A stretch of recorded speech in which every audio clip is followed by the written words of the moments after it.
Your Dog's Friend is a nonprofit 501c3 whose mission is to help keep dogs out of shelters by educating and supporting their humans. We promote positive method of training and behavior modification through stress-free methods. As part of that mission, we offer free webinars like the one you're about to watch. Subjects range from dog behavior, stress-free training, and other tools to help you understand your relationship with your dog. If you like the webinar, be sure to give us a thumbs up. Click the notification bell and subscribe to our channel. By subscribing, you'll be notified when future videos are posted. Now enjoy the webinar. Well, hello to everyone. Welcome. Welcome to our webinar, Helping Your Fearful Dog, sponsored by Your Dog's Friend and presented by trainer Kerrie Hoar. Kerrie is the owner and trainer at Crimson Hound in La Crosse, Wisconsin. She is a certified professional dog trainer, a fear-free certified professional, and a family dog mediator. As a family dog mediator, she takes a different approach to dog training. Rather than concentrating solely on obedience, Kerrie focuses on helping her clients build relationships with their dogs that are based on trust and understanding. She does not use methods that include force, coercion, or punishment. And also, I wanted to mention that donations to Your Dog's Friend help to support these free webinars. So if you are inclined to donate, you can go to our homepage at yourdogsfriend.org and click on the donate button in the upper right-hand corner. We thank you for that. All right, I know that we're going to learn a lot today, so let's get going with our presentation. Over to you, Kerrie. Thank you very much, Jane. So as Jane said, I am a dog trainer in La Crosse, Wisconsin. I work with a lot of fearful dogs. Seems like more all the time. So what we're going to kind of look at today will be, let me just get my screen so it's going to advance slides. Okay, so kind of our outline for today is we're going to learn, mention kind of what is fear. How do you recognize fear in your dog? Why are dogs fearful? And how can we help our dogs? And then how long will it take? So a couple of definitions to get us started. Fear is the psychological and emotional response to danger, usually in the moment, where anxiety is more chronic fear. So fear of what might happen if I go out into the world. A lot of fear can be kind of traced back to some sort of trauma that dog or person, whoever has encountered. So defining trauma as the overwhelming feeling that creates the brain and body's inability to cope with and recover from an event or situation. And trauma can be a single event learning experience for a dog where they were, one thing happened and they're terrified of that thing for life, or it can be multiple exposures to that. So fear in general, when we think about that, you can do entire webinars on the neurological mechanisms of fear. So I'm not going to go into any of that, except to say that it is comparable throughout mammals. So when we think about how might a dog feel when they're afraid? If we think about how we feel when we're afraid of something, that's probably a pretty good explanation of how your dog is feeling as well. Fear is a really very primitive emotion. It can be innate or learned, so you can come by it through genetics or you can learn to be fearful. Fear memories form very quickly and they generalize very quickly and easily, which makes them very difficult to change. So if you have a dog who started out fearful of, was afraid of got spooked by the fire or the smoke alarm, that can generalize to, now I'm afraid of the buzzer on the stove, and then the doorbell, and then a chime on the telephone or a chime on the TV. So they generalize easily, and because of that, they're difficult to change.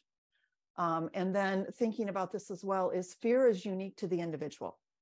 So if you have a litter of puppies and, they're all exposed to the same thing, one of them might develop severe fear in the face of that, and the others might be totally fine, never think about it again. So all of this is unique to the individual. In general, when we think of kind of the symptoms of fear and trauma, we develop, or the dog develops, a feeling that nothing is safe. They are very quick to respond to triggers. They develop hypervigilance, so they're always looking for the thing to jump out and get them, kind of how you feel like when you go to a haunted house. They develop chronic stress, so you can develop multiple health problems due to that. Problems with memory, so can I recall a cue in the moment when I'm terrified of something? An inability to relax, an inability to play, struggling with focus. And then all of this lends to a difficulty with developing trust and attachment bonds. So in general, why are dogs fearful? Many, many, many reasons, but kind of some of the common ones are, puppies that are fearful, or the reason that an adult dog is fearful, perhaps due to a lack of or poor socialization. So when you think about puppies during that early socialization window, 5 weeks to 12, 16 weeks, puppies are up for anything. They're ready to explore. They're very resilient, so they can go up to something and get spooked by it, but then they're right back checking it out again. Maybe a puppy wasn't socialized, so they never got the chance to explore during that critical time period. Or maybe it was done in a poor way. So we're finding now that pass the puppy to 16 different people can actually sensitize the puppy to being fearful of people, because I don't want to be passed on to the next person. So it can be due to that. It can be just to age. So as a dog ages out of that socialization window, they stop looking at the world with curiosity and want to explore, and they start looking at it with more wariness. So they start approaching things as it's dangerous until proven otherwise. So depending on when the dog was introduced to the thing could make a difference.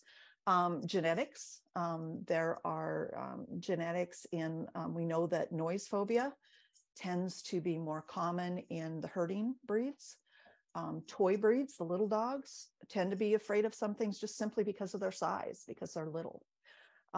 We know that some fears are innate. So we know that from studies that monkeys are afraid of snakes. They're born afraid of snakes. So any kind of moving, long, slithery, longitudinal thing they're afraid of. This little icon that I have up here in the window is from an experiment done back in 1910, 1920 by Conrad Lorenz, where he studied, can baby chicks tell when danger passes overhead?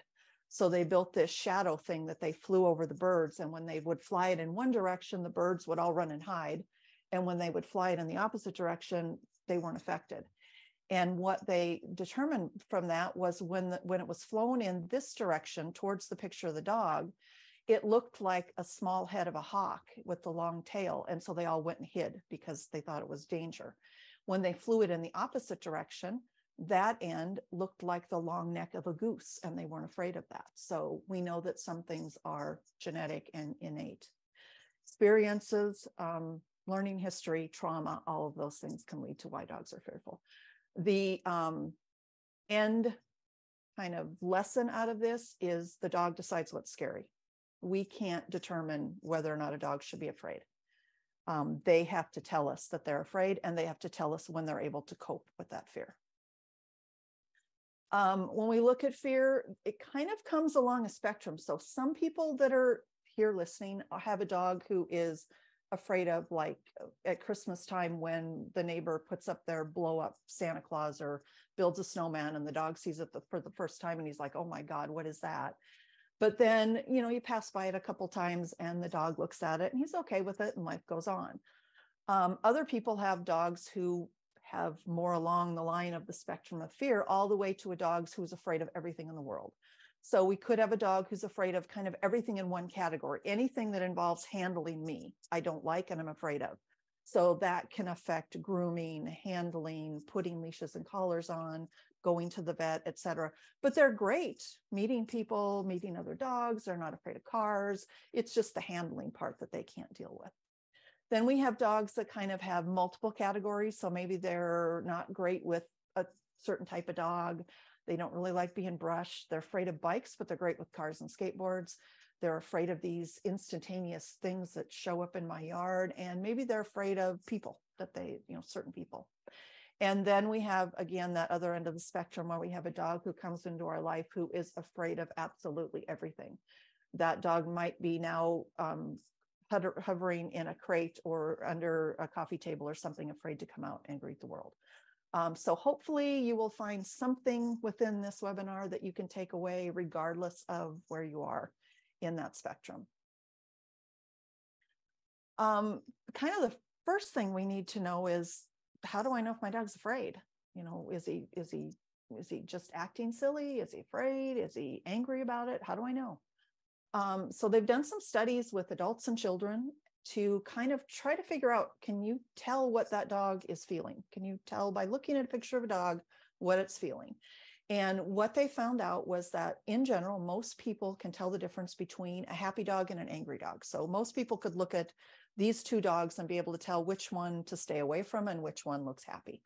But where people struggle is in recognizing when a dog is fearful, when they're feeling conflicted, when they're feeling confused, unsure, uncomfortable. So we need to kind of look at when does that come into play? So in fear, we kind of have 4 stages or 4 techniques that dogs might adopt. So the first one is probably flight. If I can run from it, I'm going to run from it, right? But what happens if the dog can't run away? If it's trapped in a room or in a crate or it's on a leash, can't get away. So it may opt to freeze. So hunker down, hope that scary thing just goes away. So thinking of, if you watch horror movies, the person who's running from Jason or Freddy Krueger or whatever goes and hides in a closet, and they close it and they turn off all the lights and they hunker down and they close their eyes and they cover their mouth so they don't scream, and they hope that scary thing goes away. That's what freezing is. The dog just freezes, hopes it goes away. Then we have the fidgeting or fooling around. So when you're feeling nervous about a test or anxious, or the way I was feeling and why I'm moving my hands around during this presentation is you fidget or fool around to kind of relieve some of the stress that you're feeling, right? So we see a dog here that is got some tight facial muscles. He's licking his nose. People will bite their fingernails, pulley with their hair, tap their foot, fiddling around. And then our last kind of down at the end of the road, if the threat continues to keep following us and we can't run away and it won't go away if we freeze and it doesn't understand that I'm trying to calm things down and it keeps approaching, then they'll start getting confrontational and try to force the thing to go away. Because dogs learn early on that barking and lunging gets a reaction, right? It makes people move away. So if nothing else works, I'm going to fight and try and get that thing to move away from me. When we're looking at body language, and again, there are entire webinars on this, and there's a couple of good ones within Your Dog's Friend YouTube video or YouTube channel. I'm just going to go over a few things because we do need to recognize body language if we're going to be able to help the dog. There's kind of 2 cardinal rules that we need to remember when we're looking at body language. And the first one is judge the entire dog, not just a single body part. So this dog is a good example. If we go by whether or not the dog is wagging his tail, we're going to walk right up to that dog and say, hey, how are you today? We need to look at the entire dog. You can't just look at the tail. You got to know what the bitey end of the dog is doing. And the bitey end of this dog is saying, go away. No other, that can't be mistaken. That dog is saying, go away. So judge the entire dog. The other one is context. Context is super important. If we learn that licking lips or licking our nose is a sign of anxiety, we have to also understand that that is a normal behavior that a dog will perform out of context as a stress signal, right? So we normally brush our hair, but if we're feeling nervous, we might start doing that in the face of fear out of context. So licking lips can mean that the dog is nervous. It can also mean that you are standing there holding a hot dog or a treat, and the dog is licking his lips because he wants that treat. In this case of the dog with the little girl who's got her hands on him, he's also expressing some other body signals. We can tell that that dog is licking his lips out of stress. In addition to kind of those two cardinal rules, the other thing we need to know is if we can't recognize when a dog is relaxed, then there's no way that we can tell when the dog is stressed. So the first thing you need to do is study your own dog, get to know your dog, know what his neutral ears look like, right? Neutral ears doesn't mean anything if you don't know what neutral means for your dog. Get to know how he holds his tail when he's happy, what his eyes look like when he's happy. So in general, we know that relaxed dogs have their ears in a neutral position. They're not pinned back or way forward. Their mouth is relaxed and open, so their tongue is kind of hanging there, loose and relaxed. There's no facial tension, so we don't see a bunch of ridges and lines and wrinkles in the dog's face. Their body, if we can see them moving, is very loose and fluid. They've got soft eyes. Soft eyes means they're kind of almond shaped. They're kind of fluid looking and they're very welcoming. They're kind of a look into your dog's eyes and see his soul kind of looking, look to them. And then we have the stress dog. So stress, we see the ears are pinned back. In the eyes are very open on this dog, very round. And we start to see that sliver of white around the eye. So whale eye is when you can start to see the white around the eyes. Facial tension. So there's a lot of wrinkles and stuff around his mouth and around his eyes. His whiskers are popping. What I mean by that is when they tighten up the facial muscles, they start to get almost like goosebumps or goose pimples around their nose and their eyebrows, where the eyelashes and the whiskers will pop up like the hair on your arms stand up. The whiskers stand up, and you start to see that really prominently when they're stressed. And then you may or may not see a tongue that is hanging out and very wide and spatulate at the bottom, and that's another signal of stress. So we can tell this dog is stressed. He may just be stressed and overly excited in a good way because there's a treat. It could also be because he's fearful. Other things that dogs do, so calming behaviors and displacement behaviors are patterns that dogs do that they use to kind of try to avoid conflict, to prevent aggression or escalation, to try to calm themselves down or to try to calm down the entire situation. So to kind of approach it with, I don't mean any harm, right?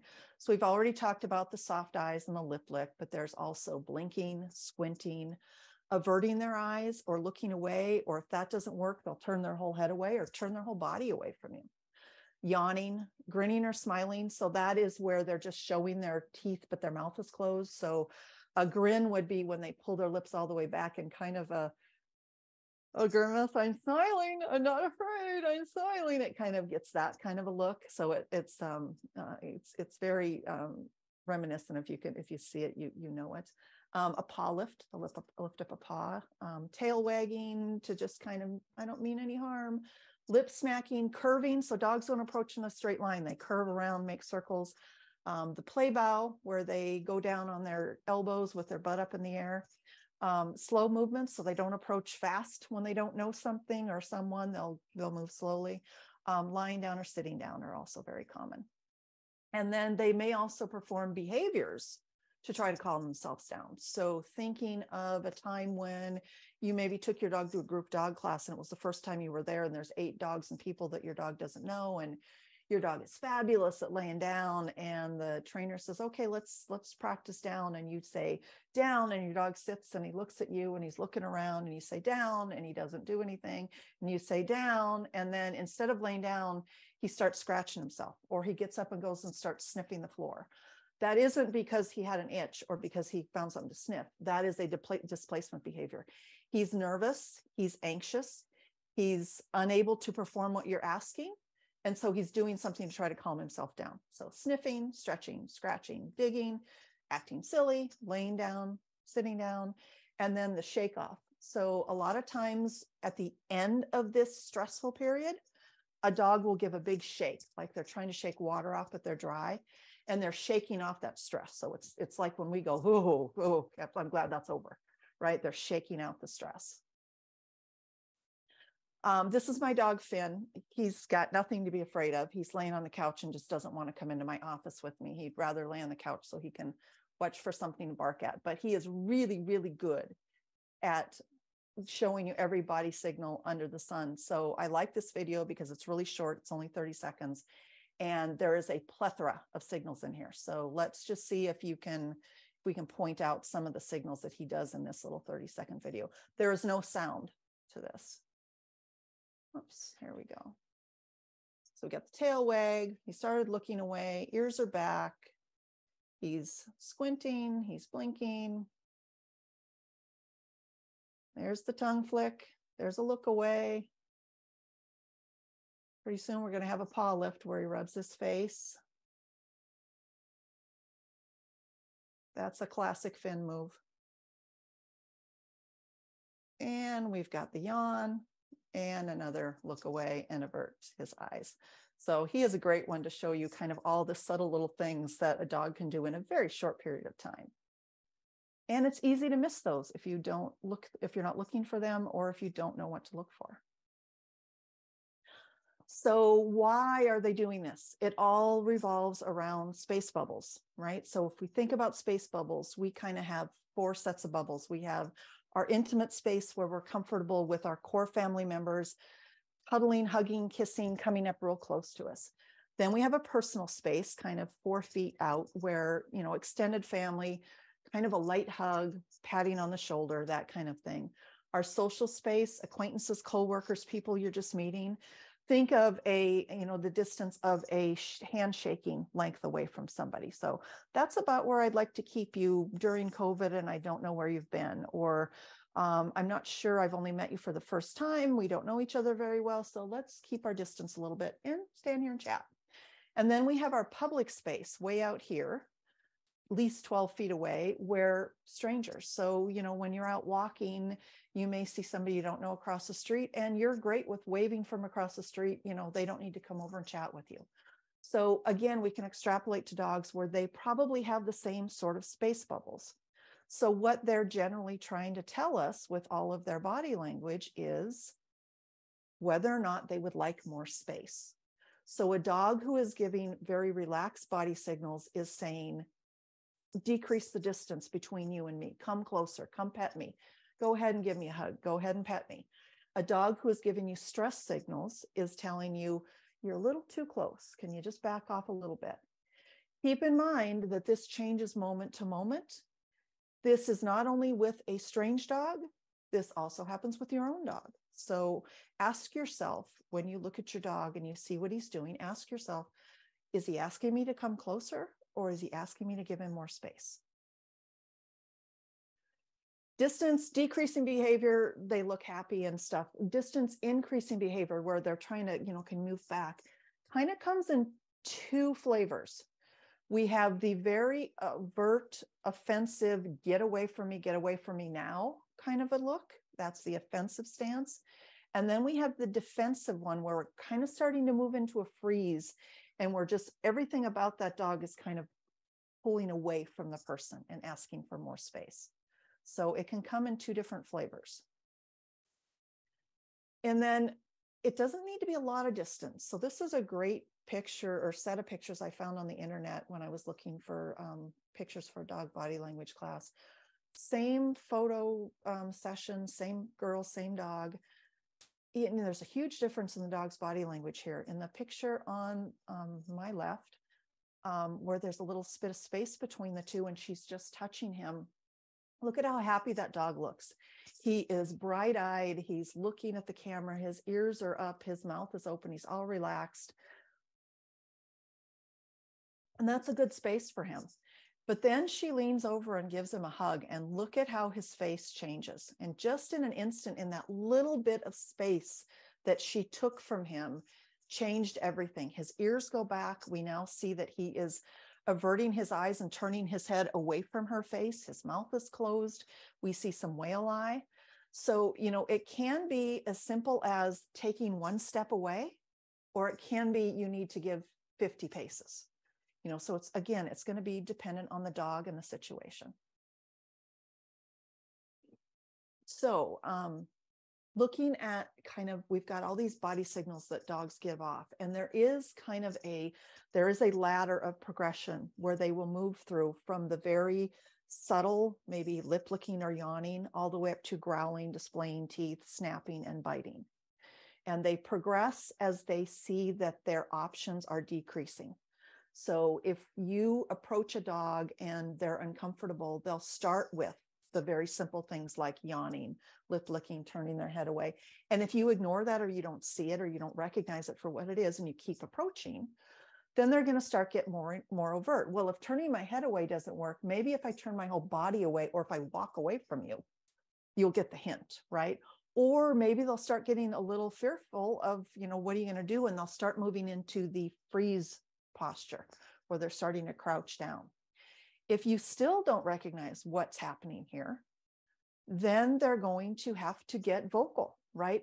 Up until now, there's been silence. There's nothing coming out of the dog's mouth. Now they get vocal and they're like, that means I'm uncomfortable, move away. And if you don't move away and you keep approaching, then they're going to switch to displaying of teeth, maybe switching to an offensive stance where they're kind of get out of my space kind of a look and growling. They might air snap, or they might charge. And if you still keep coming, or the situation doesn't change, then we get a bite. So we have all these progressions before we get to a bite. So it's very, very, very, very, very rarely that a dog bites out of the blue. It's generally a matter of the situation was such that the early signals weren't recognized, and the dog felt that they had no other choice. So in the dog's mind, there is a reason for the bite. He had a clear pattern of, I'm going to do this, and then this, and then this, and then I'm going to growl, and then I'm going to bite. And we went through all the stages, and then he bit. To us, who maybe didn't see it, he bit out of the blue. I don't know what happened. He bit out of the blue. So keep in mind, we want to try to recognize the signals early so we can change things before they escalate. If all else fails, when that dog growls, answer the growl with giving space. So when you have a dog that growls, it is a gift. That is just communication. It is the only vocal cue that a dog will often give you before they bite. So don't take it personally. It's just the dog. The whispers didn't work, so now he's talking louder. Okay. So think of it as you're living with someone, you've got a roommate, and you want to know what they want for a snack or what kind of soda they want. And you say, hey, Joe, in a normal voice, and they don't turn their head. So you get a little louder. Hey, Joe, hey, Joe, hey, Joe, Joe. And then he finally turns his head around. So that's the progression of I started out with a whisper, and then I got a little louder, and then I yelled. And the yell is equal to the growl. Okay. So all he's saying is listen to me. So listen to the dog when he growls, give him space, take him out of the situation that's making him uncomfortable, and then make him comfortable, give him let him sniff something or something, give him that space. And then for yourself, take a deep breath, assess the situation. Why did we get to the point of growling? And then see if you can make changes so it doesn't happen next time. And then the last thing is never punish a growl. Never verbally correct a dog for growling, because it is the only vocal warning you're going to get. And if you punish a growl enough, the dog will stop growling. And that is not necessarily a good thing, because then it means if your dog is uncomfortable around children, for example, and you've punished the dog to the point where he will no longer growl, that dog might give a whale eye and a lip lick and move right to a bite, because he feels that there's no option for anything else, because he's afraid to growl. Okay. So think of a growl as a gift that says, give me space. I'm really overwhelmed and I want to be left alone. Okay. And there is that random little bee that I noticed when I was practicing and couldn't find the darn slide where it was located. All right. So triggers. What is making our dog uncomfortable? What is our dog afraid of? What is causing a reaction? That's what a trigger is. A trigger is just anything that causes a reaction. So it can be a good thing or it can be a bad thing. So if your uncle from the UK comes to visit and you haven't seen him in 5 years, you get really excited and he's a trigger and he gives you a big reaction because you're so happy to see him. But a trigger can also be a bad thing. It can be another dog that you're afraid of or something like that. So everybody has triggers. Triggers all have a different value. So some triggers are pretty small. They don't get much of a reaction. Some triggers get bigger reactions. the size of the reaction can change depending on how you're feeling that day. Did you encounter something scary before this happened? Something like that. So we want to kind of learn what our dog's triggers are and keep an eye out for them so we can start studying how to take care of, how to move our dog and give space. We also want to know something about threshold. Threshold is at the point at which the dog can no longer cope. So a fearful dog can cope for so long in the face of fear, and then they're just going to lose it. And lose it may mean they run away, they freeze, or they bite, right? So we want to know where that threshold is. We also want to know something about triggers. So every time your dog has a reaction, so this is the same with a happy dog, a fearful dog, a reactive dog. They all have triggers, they all react to something. If they react and nothing happens, it's just a small reaction, they don't go over threshold, and the thing goes away and life goes on as it was, then the dog goes off and it rests, and the stress hormones that were released when that reaction happened dissipate and life goes on, right? And so you may have multiple triggers of different values that each one alone doesn't produce enough of a reaction or enough stress to cross threshold and cause this biting, growling, snapping, snarling reaction. But what we need to know or realize is that every time your dog reacts, it releases stress hormones. And if there isn't time between the next reaction for that stress hormone to dissipate, then it's going to accumulate. And so instead of having a single stressor that never meets the threshold, we have this one and then this one and then this one, and they stack on top of each other, so that even though that blue one, that last one, wouldn't have reached or crossed threshold on its own, when it's stacked on top of the first two, it causes the dog to go over threshold.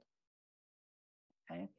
Another really nice way to look at this is looking at Sarah Fisher's candle analogy, where we think of our emotions as a pot of water.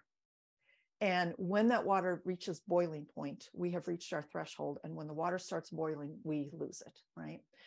And we think of each trigger as a candle. And when we light an additional trigger, we add another flame under that boiling or that pot of water, increasing the heat and causing the water to heat up faster and faster. So every time we add another trigger and another trigger and another trigger, we're adding another candle. And when that water boils, we get that threshold insane response that we think we'd see.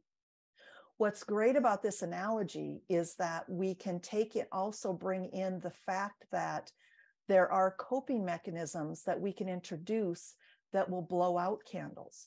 So even though we've lit multiple candles under this water, we can control whether or not the water boils over by adding in coping mechanisms. And that's what we're going to go through today, is some coping mechanisms. The other thing before we start into how can we work with our dog is, when we're working with triggers, we have to keep three factors in mind. Is the intensity of the trigger. So how big is the trigger? You know, maybe I'm not afraid of little dogs, but I'm afraid of big dogs. So that's a change in intensity. The distance, so how far away. And the duration, the amount of time you are forced to sit in face of your fear. So anytime you increase one of those, if you increase the intensity, then you need to do a combination or one or the other of either increasing the distance, so move farther away, or stay in the presence for a shorter amount of time. So those three things, intensity, distance, and duration, need to be balanced in order for your dog to be able to cope in the face of the fear. And once he can cope, then we can start working with fiddling with these three things and helping him to overcome those fears. Okay, so things we can do to help. A great quote that I really like is, beneath every behavior, there is a feeling, and beneath every feeling is a need. And when we meet that need, rather than focus on the behavior, we begin to deal with the cause, not the symptom, right? So if we quit focusing on the dog running and hiding or the dog growling, and we start to think about why he's doing that, we start to figure out what we can do to help. And so a couple things to just kind of think about as we're getting started with how am I going to help my dog? The first thing is we have to recognize and acknowledge that your dog is afraid. So your dog isn't barking and lunging and not paying attention to you because he's stubborn, he's obstinate, he's being a jerk. Your dog's afraid, and you just have to just live in the face that my dog is afraid. Study his body language. His body language is going to tell you how he feels. Make sure you know the difference between a happy dog out on a walk or a shutdown dog, a dog that's in flight mode, a dog that's in a hypervigilant mode. So a dog that's shut down is the dog that is laying down on the sidewalk and you're dragging it along because he doesn't want to go. That's a dog who's shut down and freezing. A dog who's in flight mode is a dog who's afraid, and at every opportunity, he is turning and trying to drag you back home. And then we have the dog who's hypervigilant, the dog who goes out the door with his tail up and his ears up and he's looking everywhere. You know, where is it? And if it's there, I'm ready for it. I know what to do. I'm going to bark at it if it's there. You know, so they go out into a walk like they're going out into a war zone. Some other really easy things to kind of recognize for when is my dog starting to get to the boiling point? When is he starting to feel that? If you have a dog who takes treats really gently from you, and you notice that when there's if there are cars around or bikes around, that instead of taking them nicely, he's starting to grab them out of your hand, that's a signal that he's starting to get stressed. The other one is if he can't take treats. That is such a big one. Is sometimes when we tell ourselves my dog isn't food motivated, it's not that he's not food motivated. It's that his fear is overriding his ability to take the treat. So those are two really important things to watch for. And then if he can't hear you or he can't do simple, easy behaviors, right? So if you call his name and he doesn't turn and look at you, if you ask him to sit, he can't do it. If you ask him to play with his favorite tug toy and he can't do it, those are signs that he's reaching his coping point. And then we have the overt displays, right, that we're going to recognize anyway, the shaking, trembly dog, the flight, running away, growling, barking, lunging, biting, right? So recognizing and just accepting that it's fear. And then what is my kind of overall philosophy going to be as I deal with this? Because what I'm going to tell you is more obedience is not going to get you out of this. What we need to focus on is welfare. And it's not only welfare for the dog, but welfare for you. Because in order for you to focus on your dog's welfare, you have to be in a good place yourself. So first of all, the dog has to lead the way. There is no one size approach. I'm going to give you a whole bunch of little things that you might try. Some of them will work with your dogs, other ones won't. So there's no one size fits. Here's how you fix fear. The dog has to lead the way. The dog has to tell you when he's able to cope and when he's ready to take the step forward. And conversely, when he's not able to cope and we need to move away, right? You need to meet your dog at the place where he is able to cope, right? So not pushing the dog out into situations where, you know, we think he should be able to cope. You know, the fact is the dog can't cope. So if he can't cope, then let's help him with that. Let's bring him to a place where he can cope. So number one, if he can't cope on a walk, there's nothing in the world that says walks are mandatory. Stop taking him for a walk until we get the fear under control. Make his world as small as it needs to be until he is able to cope with life or with that situation.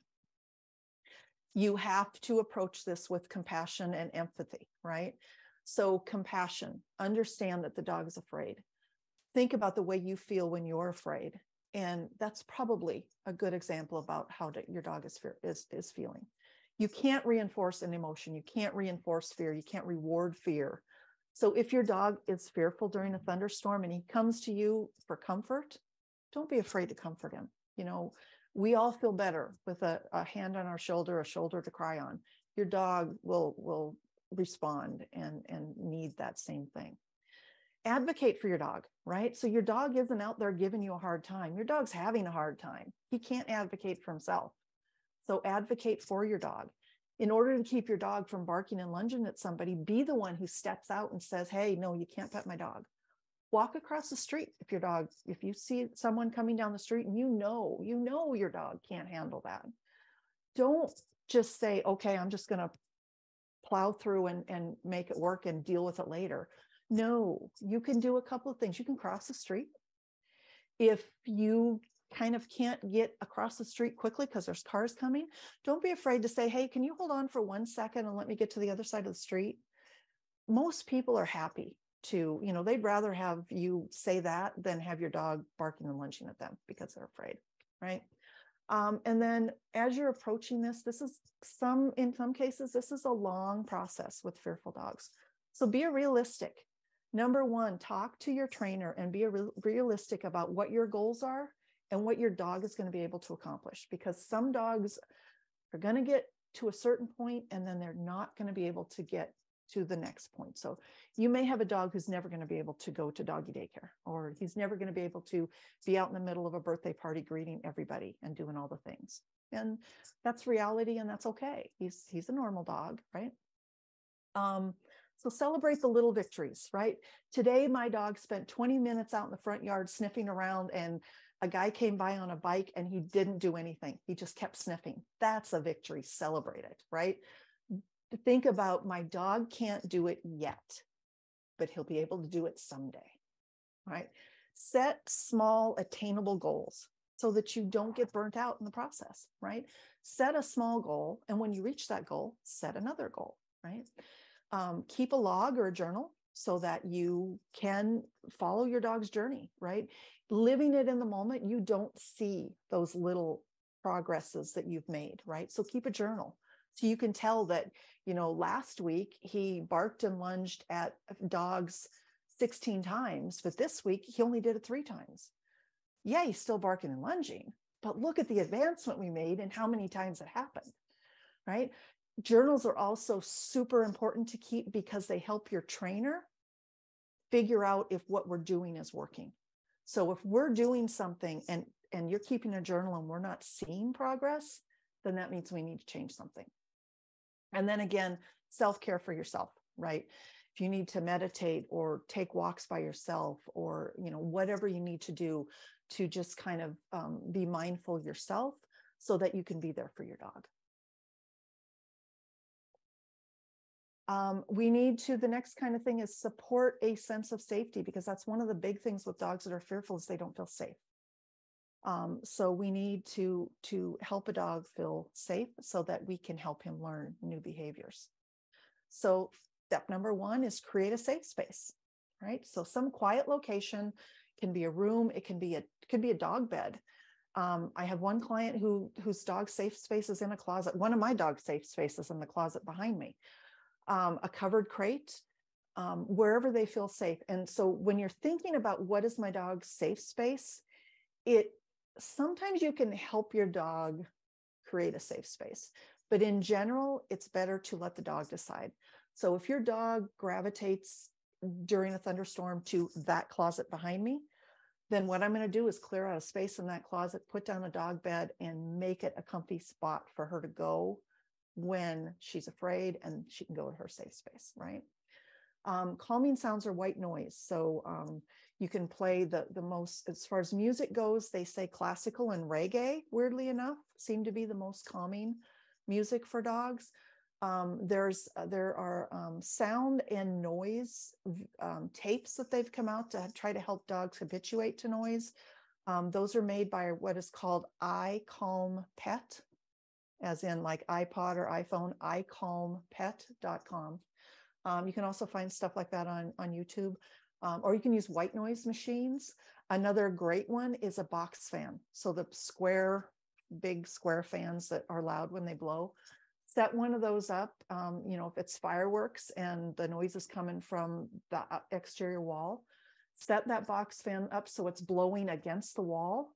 Turn it on high power in your dog's safe space so that it drowns out and also changes the airflow in the room so that the sounds aren't so directed in one spot. And that can really help, really, really help. I found that has been working really well with my dogs with thunderstorms and fireworks. Low lighting, so quiet lighting. Visual barriers. If your dog lays out during the day and they're afraid of dogs and people and they're seeing them walking by the window all the time, you might want to put up some window film. Another type of visual barrier is you need to keep people out of that safe space. That's the dog safe space. So kids can't be going in there mauling the dog when the dog is in there trying to decompress. So you may want to use a visual barrier for that. Put up a baby gate or put up a stop sign that says stop, dog resting, or use some caution tape that says when the dog is in here, stay out. You can get soundproofing. So they make soundproofing curtains and they make soundproofing panels for kennels and crates. So you can just Google either one of those and find a variety of those materials. And then calming activities. We know that sniffing, licking, and chewing are calming activities for dogs. So give them those activities to do in that safe space. So we need to support our dog, right? So this poor dog, you can see just the ridges and the lines and the tension is in his face. He's having a hard time. The quote from Maya Angelou, do the best that you can until you know better. And then when you know better, do better. Fantastic. Fits so well in what we're talking about. So by support can come in all kinds of realms. So from supporting your dog when they're afraid, petting them and supporting them when they're afraid during a thunderstorm, to what kind of mechanical things can we add? So we could add pheromones. So Adaptil, or what is now called Thunder Ease, comes in. I actually have where's my little tube of it? I've got a spray bottle of it here. I actually spray this on myself when I go meet clients and their dogs. So you can spray this around the room. You can spray it on yourself. It comes in a collar form. It also comes in a diffuser form. And what this does is it mimics the pheromones that a nursing mama dog produces. So it creates calming energy. Works for some dogs really, really well. Doesn't work for other dogs, but it's worth a try. It's non-invasive, great thing to try. Some dogs like to be snuggled when they're scared. They like that tight feeling. Some babies like to be swaddled. So a thunder shirt might work in that way. Some dogs don't like this. So I've got two ends of the spectrum. My little fearful Aussie loves her thunder shirt. She wears it all during fireworks season, makes her feel better. And I can tell it makes her feel better. I tried to put a thunder shirt on my greyhound one time and she moved right into the corner of the room and just stood frozen in the corner. She went into freeze mode. And so it was totally not the thing for her.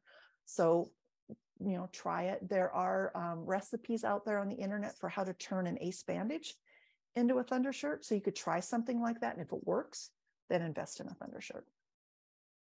Calming cap or thunder cap, that's what this dog up here is wearing. Those are really good for dogs who have visual fears or visual stimuli. You want to be careful. I ordered one from Amazon that was completely opaque. So it was like putting a blindfold on the dog.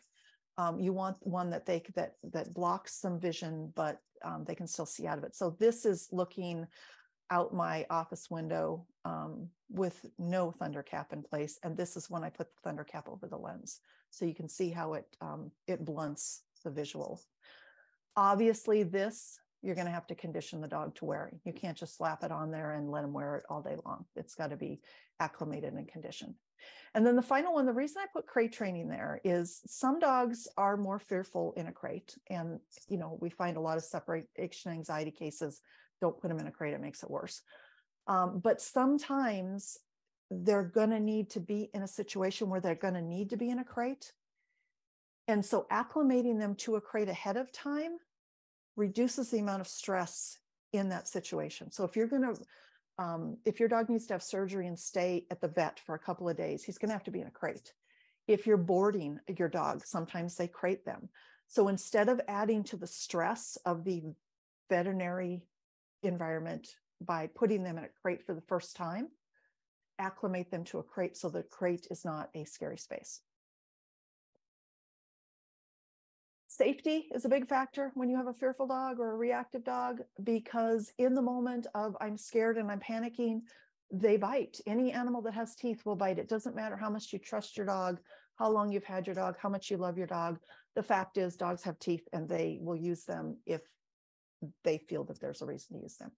So in my thinking, every dog regardless, should be comfortable wearing a muzzle. This picture is fantastic. I love it. I got it from Mia's Mutts, which is she makes custom muzzles. When you're looking at how to fit a muzzle, those ones that you see that are just like a sleeve that fits over their mouth, those can only be used for a couple of minutes tops, and never, ever, ever in a dog with a short muzzle, like a Frenchie or a Bulldog. It reduces their ability to breathe. And so they can't wear them for very long. So what you're looking for is a muzzle that has room for the dog to breathe, to eat, to drink, and to open their mouth completely, so that they could wear that for a long period of time. So this dog in this top picture, it looks huge. It looks like a gigantic oversized muzzle. But when you look at when he starts to pant, then you can see this muzzle is the right size, right? I'm going to send some of these resources so you're not madly trying to copy these crazy URLs. I will add these into the email that goes out with the recording. But just to throw them in here, the Muzzle Up Project, you can find that online. They've got fantastic resources for how to fit a muzzle, where to buy muzzles, etc. Mike Shikasho with aggressivedog.com has a fantastic, very short video on how to acclimate a dog to a muzzle. That's my go-to for my clients. Shirig Patel is another fantastic trainer from the UK, has another fantastic video on YouTube on how to acclimate a muzzle. So this is for safety for everybody, because if your dog bites, you can't take that back. And that can have some far-reaching consequences if he bites somebody in the face, or far-reaching consequences for the dog himself. Supplements, medications, and specialists. So supplements, so rescue remedy, CBD oil, essential oils. Some of them work, some of them don't. Most of the research is based on anecdotal evidence. Cautions with these: consult your veterinarian before you start using them, because they may interact with some meds that your dog is on or will need to be on. Keep in mind, there is no requirement for FDA approval. They undergo no FDA research. There are no regulations, so there is no guarantee of content. So what you are sold as CBD oil may not contain any CBD oil in it at all. So if you're going to use supplements, make sure you do your research, make sure you contact your vet. Make sure if you're using essential oils that you do a heck of a lot of research to make sure that you're not diffusing an oil that is toxic. So tea tree oil is a big one that people use for themselves, but it is highly toxic to dogs, cats, and other animals. If it's safe for your dog, it may not be safe for your cat, your rabbit, your gerbil. So look and find out. If all else fails, resort back to, I know lavender is safe for dogs and cats. Chamomile is safe for dogs and cats. Go with those two go-tos and don't add in extra things. Medication. So see your vet for medication. You may be getting a long-acting type of medication, like a Prozac or fluoxetine, that gets on board and it just keeps your dog's mood steady. Or it may be a situational medication that you give just before a car ride or just before a thunderstorm, or combinations. So what these do that's different than the supplements is, well, somewhat different, but what the medications work on is they're not drugging your dog. They're helping adjust the brain chemistry so that your dog can either handle the amount of anxiety and fear that they're experiencing, or they can think in the face of it so that they can think and learn with that scary thing present, right? So we're not trying to drug the dog. We're trying to change and help his brain chemistry so that he can learn and begin to think differently about that thing. The other thing about medications is, depending on where you get them from, and you can order them from Chewy and a couple other places pretty cheaply, they're often less expensive than the supplements. Thinking about seeing a specialist. So obviously, if your dog is expressing any kind of a new behavior, fear behavior, before you attempt of any medications or supplements, see your veterinarian. There might be a medical issue, some pain, anything like that involved. See your veterinarian to help you with medications. If what your veterinarian is giving you is not helping, and maybe we need to tweak and really fine tune the medications, it might be time to see a veterinary behaviorist. These guys have extra qualifications beyond just a veterinarian, and they really know their drug interactions, and they have the ability to give you some different medications that your regular vet might not know how to deal with. If your dog is expressing any kind of true panic disorder, your regular trainer can't help you with that. I don't take on separation anxiety cases because I don't have the training for that. So you want to look for a specialist, a certified separation anxiety trainer. And then the way you feel can affect how you interact with the thing you're afraid of, how you interact with your triggers. So it could be a medical problem. Like, you know, when I have a headache, I know I am much quicker to respond to triggers. Or it may be something nutrition wise. So maybe seeing a canine nutritionist.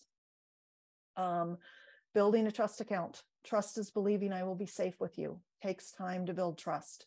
So building a relationship where your dog feels safe and secure. So he can trust that you're going to advocate for him and he's not alone to handle it. How can we build trust? We can think about etiquette. How do dogs greet? If you go up and just start getting into a dog's face, he's not going to trust you, right? Same as if you go out and you shake somebody's hand and they've got one of those buzzers that shock you or whatever it is that they use in your hand. I don't remember what those are called now. Or if they grab your hand and they won't let go. How likely are you the next time they put out their hand to shake your hand? How likely are you to actually shake their hand? You don't trust them anymore, right? So it's the same with the dog. So think about greetings, people versus dogs. People greet in a completely different manner than dogs do. People are visual. Dogs are olfactory. They use their nose. So when people greet, we march in a beeline right up to this person. We walk right up to them. We stick our hand out and we say, "Hi, I'm Kerrie. How are you?" And the entire time we're standing there chatting, we're maintaining that close distance and we're trying to maintain eye contact, right?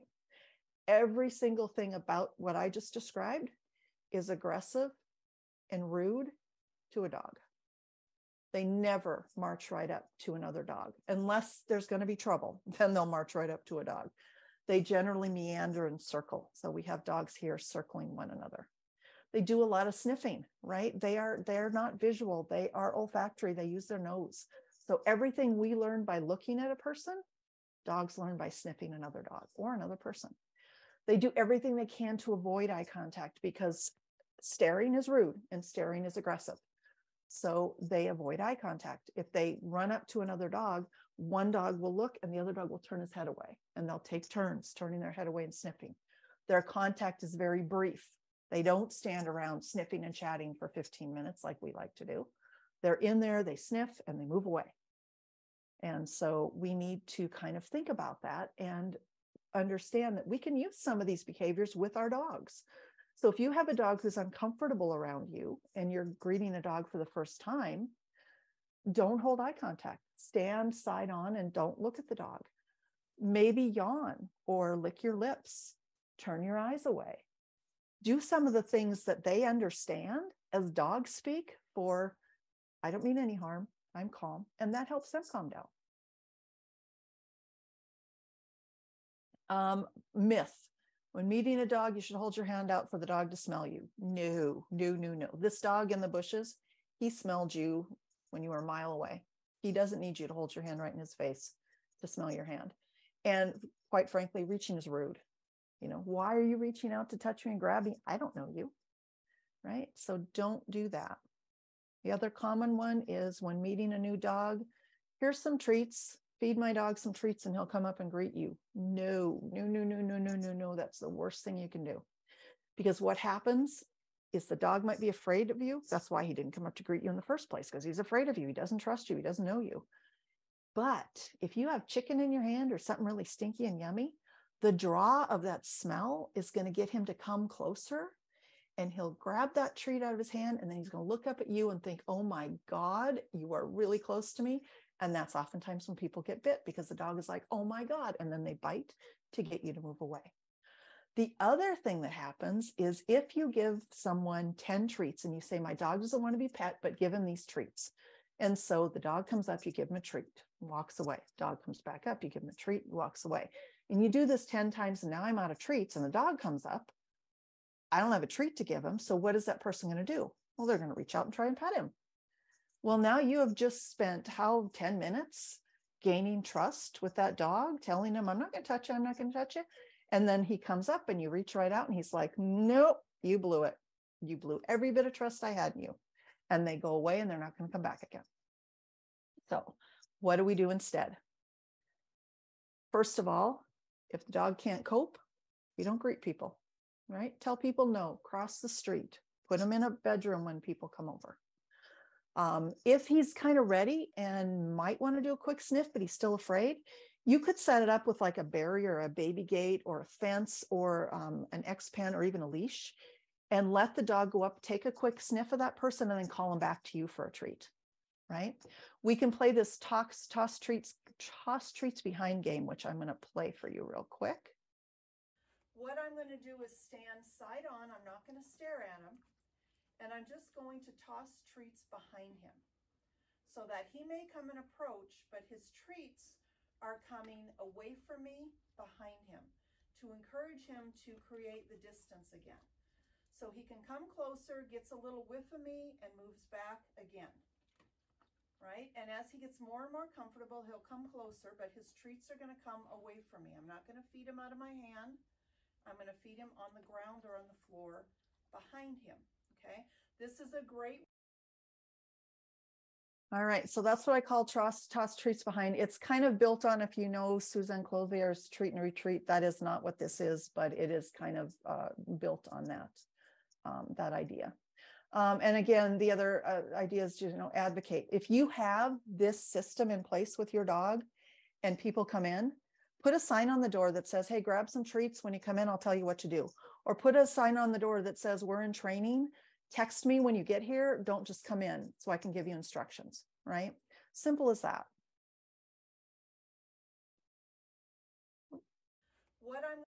There we go.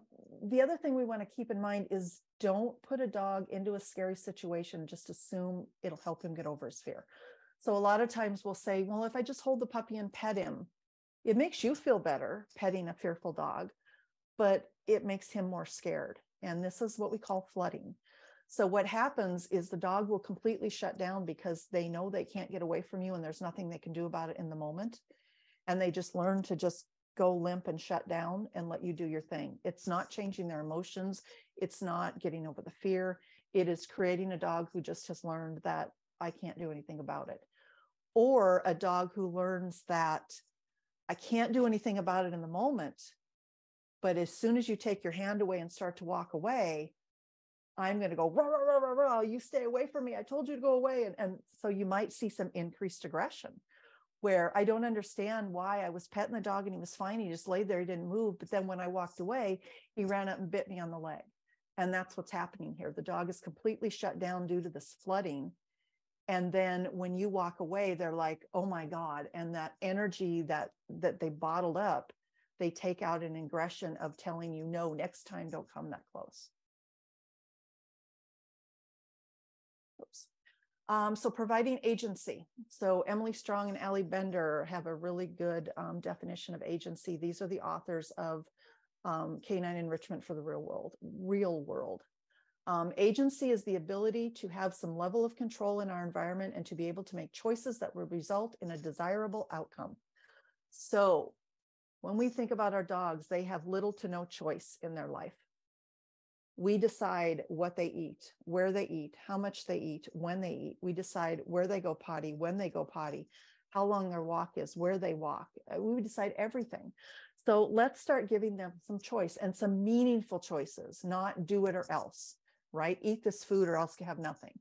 But when you go get treats, get 3 or 4 and just let your dog pick which one he wants. If you're going to give a chew toy or you're going to buy a toy in the store, if you happen to have a dog in the store, let him pick which one he wants to play with. If you are on a walk, let your dog pick which direction one they want to go. Let them decide how long they want to stop and sniff that leaf before moving along. They have so little agency in their lives. We need to provide them with some. A really great way to provide some agency is the pet consent test. Just let the dog decide whether or not he wants to interact. So the great Ian Dunbar says, to touch an animal is an earned privilege, not a right. So you don't have the right because dogs are sentient beings. We do not have a right to just go up and play around with their face and pick them up and cuddle them and carry them around. They have a right to say no, and we should be asking them whether or not they want to interact. So pet consent tests. The pat, pet, pause diagram that I have here was developed by the family dog. It's a really nice, easy diagram to look at and say, make yourself available, pat your leg, call your dog. Did he come over?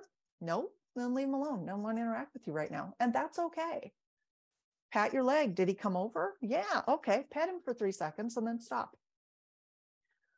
Is he nudging you to continue? Great. Pet him for 3 more seconds and pause. But if he doesn't nudge you and he starts sniffing something, then he's done. He doesn't want to do that. So leave him alone. So this is a pet consent test that I put together for a bite educator certification that I did. This is my dog Possum. I have had her for 12 years. This is in the same session, maybe 5 minutes apart. The first one is a definite yes. The second one is a definite no. And we'll just play this real quick and you can see. And I'm just going to turn off the sound because there's nothing here but Pippin whining in the background. Notice how I pause and she pushes my hands with her nose. That's a definite. Pet me some more. Pet me some more, Mom. Now we have the no. Now watch what she does. All right. She is not coming closer. And when I reach for her, she turns her head away. Now when I reach down, look at her back up. That is an absolute no. So what I would guess is that's kind of conflicted because she's coming towards me. She wants to interact with me in some way, but not in petting. So my guess is in this moment, she would have rather played Frisbee. So, and I don't take that personally anymore. I might have at some point, but, when I'm at home working during the day, 3 of my dogs are in my office with me. She chooses to go upstairs and hang out with my husband because she then doesn't have to try to control the chaos in the room. And it's just quiet and more relaxing for her. And good for her. She's 12 years old. She deserves it. Create predictability. Okay, so a couple of really good quotes for this as well. Predictability feels like control, and control is the highest reinforcer we can offer, Pine Irwin. So when thinking about predictability feels like control, if I know what's going to happen, then I can handle it, right? If someone tells me you're going to have to get 3 shots today, Kerrie, which arm do you want them in? Okay, I'm going to do a quick poke, pinch a little bit, wipe, and then there's going to be a quick poke and we're done. I can handle that. I know what's going to happen. But if I go into Walgreens to do some shopping and somebody muscles me over and ties me down into a chair and starts giving me shots, I'm going to freak out, right? So predictability and control. And then Susan Friedman, the power to control one's own outcomes is essential to behavioral health, right? We have to have some control over our outcomes. So adding some type of predictor cues. So we can do labeling, we can do narration, we can work with patterns, we can work with rituals. Labeling, when you're going to touch your dog's ears to look in his ears, say ear. If he takes notice of a squirrel in the yard, oh, it's a squirrel, right? Label his triggers. If he's afraid of dogs, start with dogs on the computer that are barking. And he looks up and he looks around, you say, oh, that's just a dog. And he looks over at you and you say, yeah, good job, give him a treat. Right? So he starts to associate, oh, that was a dog. I know what to do. I look at Mom, she gives me a treat. We keep doing that and keep building on that and building on that and building on that. Pretty soon when we're out on a walk and he sees a dog, he looks at you, you say, oh, it's just a dog. And he's like, oh, okay, I know what to do. I look at you, I get a treat, right? Narration. So think of dogs in toddler speak. How would you talk to a toddler if you're trying to teach them about the world, right? Dogs can learn short phrases. So phrases like, let's go outside. I'll be right back. Time for bed. I use let's go to work all the time. My dogs are like, I say, let's go to work. They're all right into my office. You can use do you see it to alert your dog to go look for something, but it's the sound of silence is scary, right? Going through life with no feedback and complete silence is punishing. Why? This is the reason that solitary confinement is the highest level of punishment in prison. You know, if you were at work and nobody gave you any feedback about how you're doing with your job, you would start getting paranoid about whether or not you were doing a good job because nobody's saying anything to you, right? So don't be afraid to talk to your dog. Patterns and rituals. So something as simple as if you have a fearful dog, taking the same short walking route every day so that he knows where the scary things are located. And he knows that you're going to cross the street here and you're going to cross back there. And there's a dog that lives there. And there's a person that comes out and gets the mail and waves to us there. And he's good with that. And then when he's comfortable there, then we start expanding, right? Or it could be something like you feed him in the same location every day. Or if you have multiple dogs, with my dogs in the evening, they get snuffle mats with their dinner. And I've got 4 dogs. I often will put them outside and I'll fill their snuffle mats and I'll set them down in their spots. And they are fed in the same spot in the same order every single time. So when they come charging in to go to their snuffle mats, 3 of the dogs literally run over the top of snuffle mat number 1 because that's not where they get fed. And they go right over to where they are.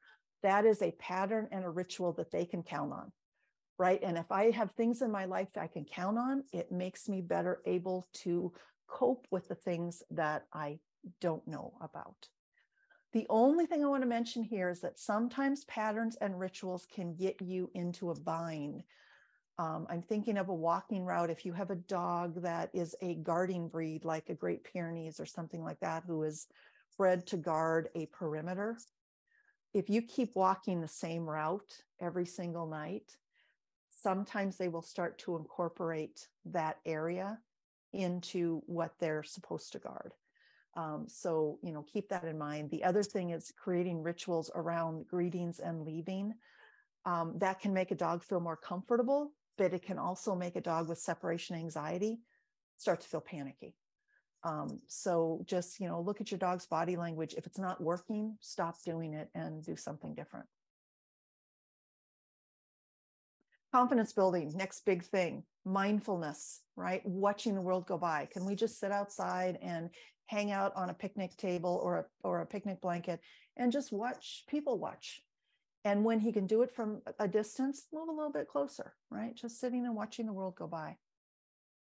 Confidence building with sniffing. So all things olfactory. Sniffing, we know, brings their heart rate down. So sniff walks, scatter feeding. Snuffle mats, that's what this is. You tuck food in there and they snuffle around and find it. If you can't go out for a nice long sniff walk, look up Sniff Spot. It's a company that has an app, at least in the US, where you can rent space for just you and your dog, or look into nose work. So this is just a quick video of my dog Finn out sniffing.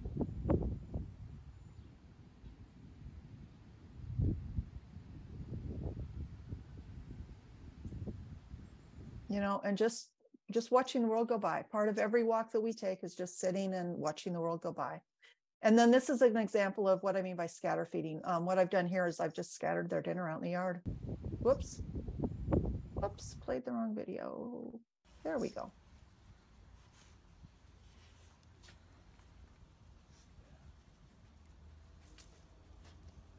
Now, in the case of this one, and I'm just going to turn the sound off and you can watch, but in the case of this one, you see I've got all 4 dogs out there together.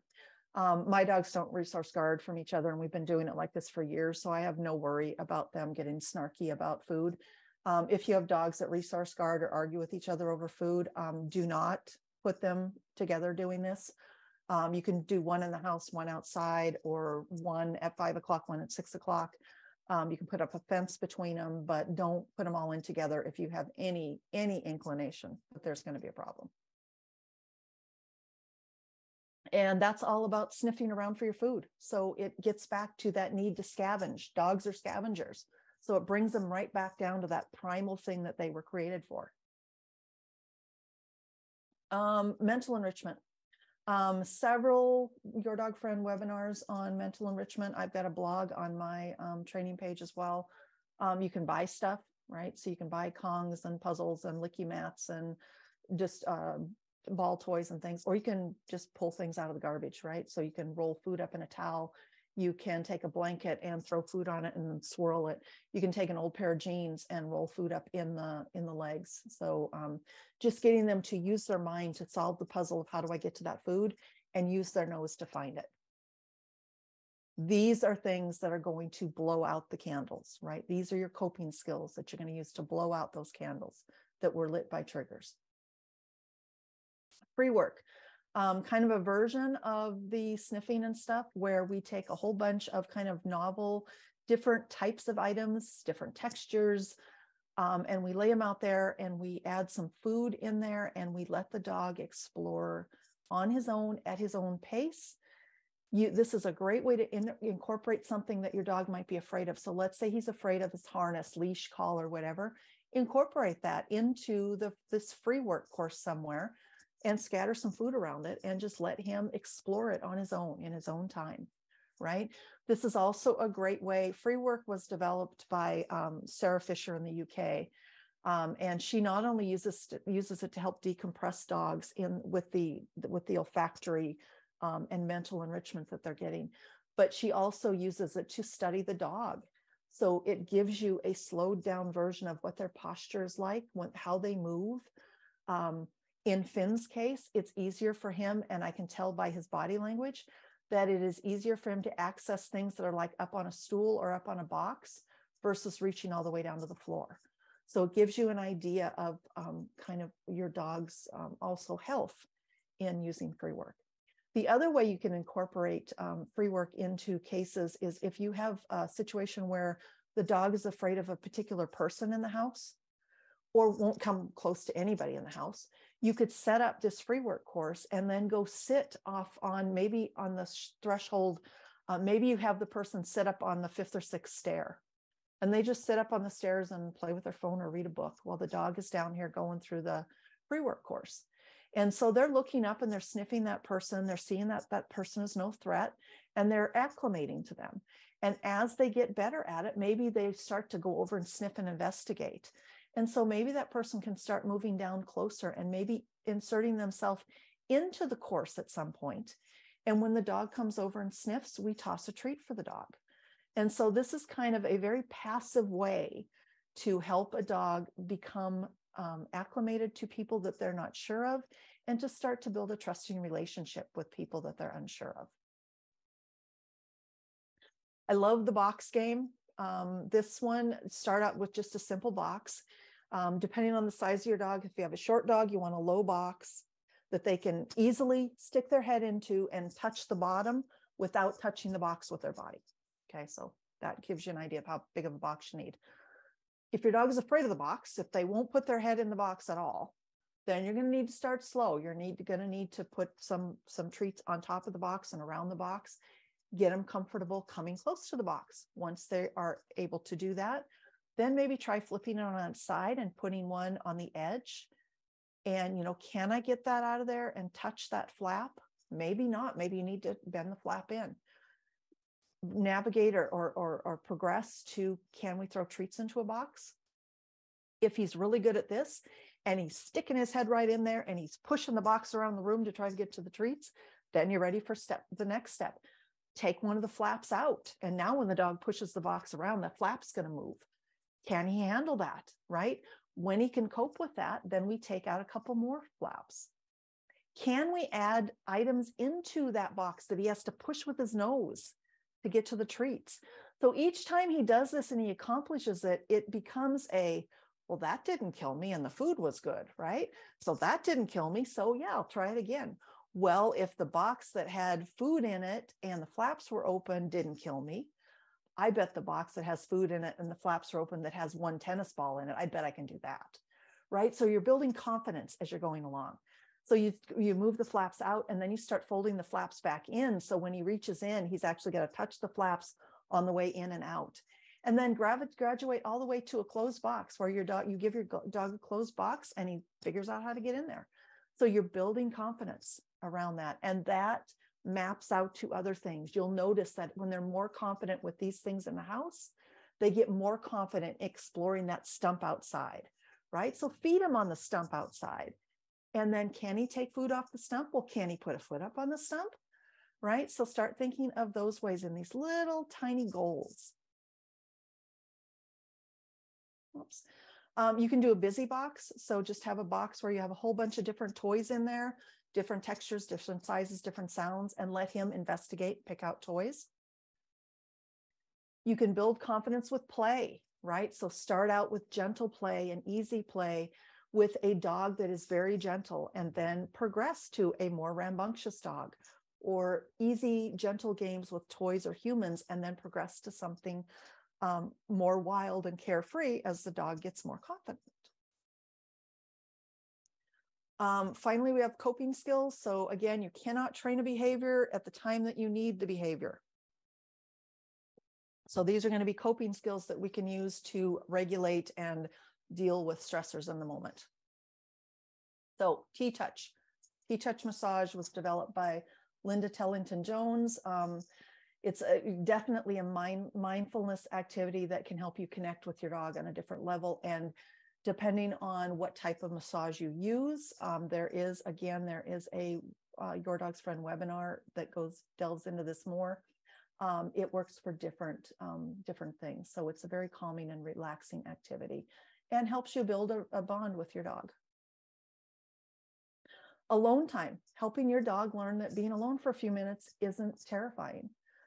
Caveat to this is if your dog cannot be alone without panicking, drooling, barking, defecating, hypervigilant, can't calm down, goes into a complete panic attack, do not practice alone time by yourself. Contact a certified separation anxiety trainer to help you get started. But if your dog is just a Velcro dog and wants to be with you all the time, start teaching them that, you can be alone by yourself for a little bit. If you want to go chew that chew toy, how about you go chew it in your crate and I'm going to sit on the couch and read a book, right? Or how about you chew your chew toy in the living room and I'm going to put up the baby gate. You can still see me, but I'm going to be in the kitchen making dinner, right? So start building little times when your dog can be alone and then start increasing the distance and the amount of time.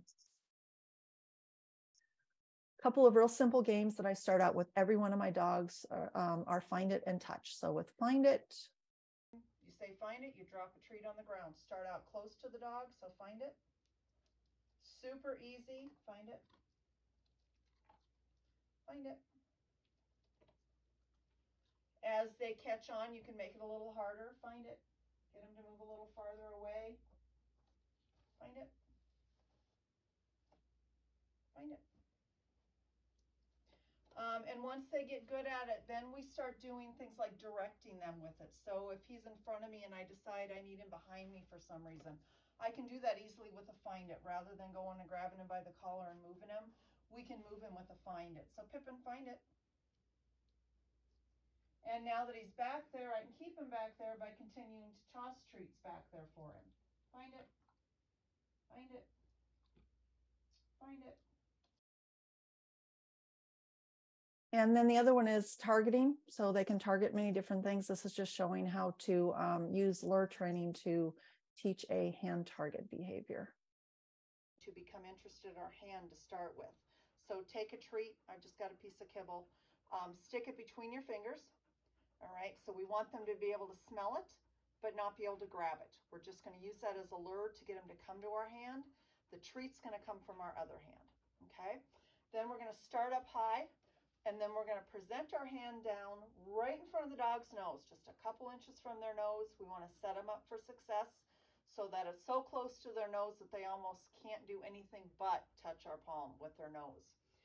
We present it, we say touch. The instant their nose touches our palm, we're going to mark that with a good or a yes. Treat comes from our other hand, okay? So I start up high. I'm going to come straight down by his nose, and I'm going to say touch. Good. Touch. Good. As soon as they get the game, get rid of this treat in the palm of your hand and just have them touching an empty hand. Okay, so now we present, touch, good. If you put your hand down and they don't see it, don't follow them around with your hand. What I would rather you do is pull your hand back up and then just represent it. Okay, so touch.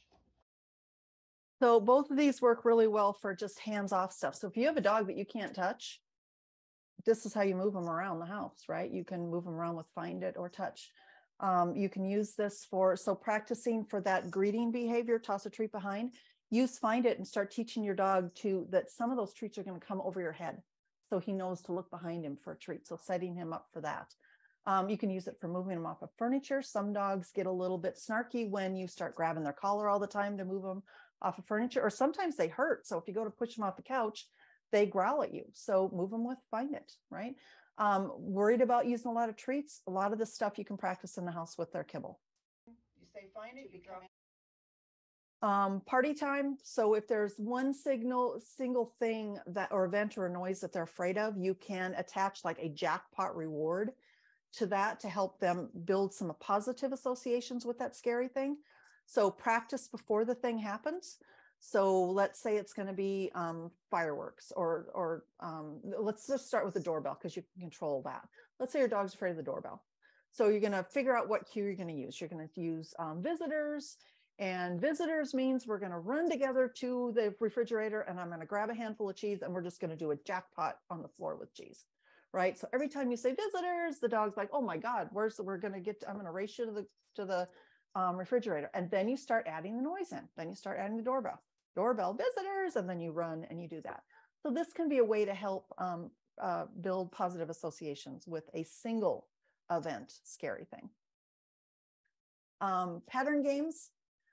These were developed by Leslie McDevitt to help anxious dogs as a coping skill. What I'm showing you in this video is ping pong, where we're just trying to get the dog to tell us that he's with us, that he's ready to focus on us. And so whenever he reorients to me, I'm going to put a piece of food on the ground with ping pong. We're ping ponging back and forth with the up down game. It goes right in front of your feet. So watching this very quickly. This game is I just drop a treat on the ground by my right foot. And as he picks it up, I let him eat it. When he looks up at me, I just drop a treat by my left foot. And when he looks up again, I drop one by my right foot.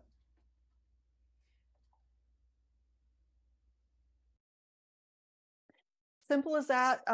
Whether or not they look at you, it depends on what you're working on with your dog. It could be a different type of start button behavior where they touch their nose on a bucket or something, and that tells you to start the game. But with ping pong, with Pippin, I just start the game when he reorients and starts to look towards me, and then I restart playing the game.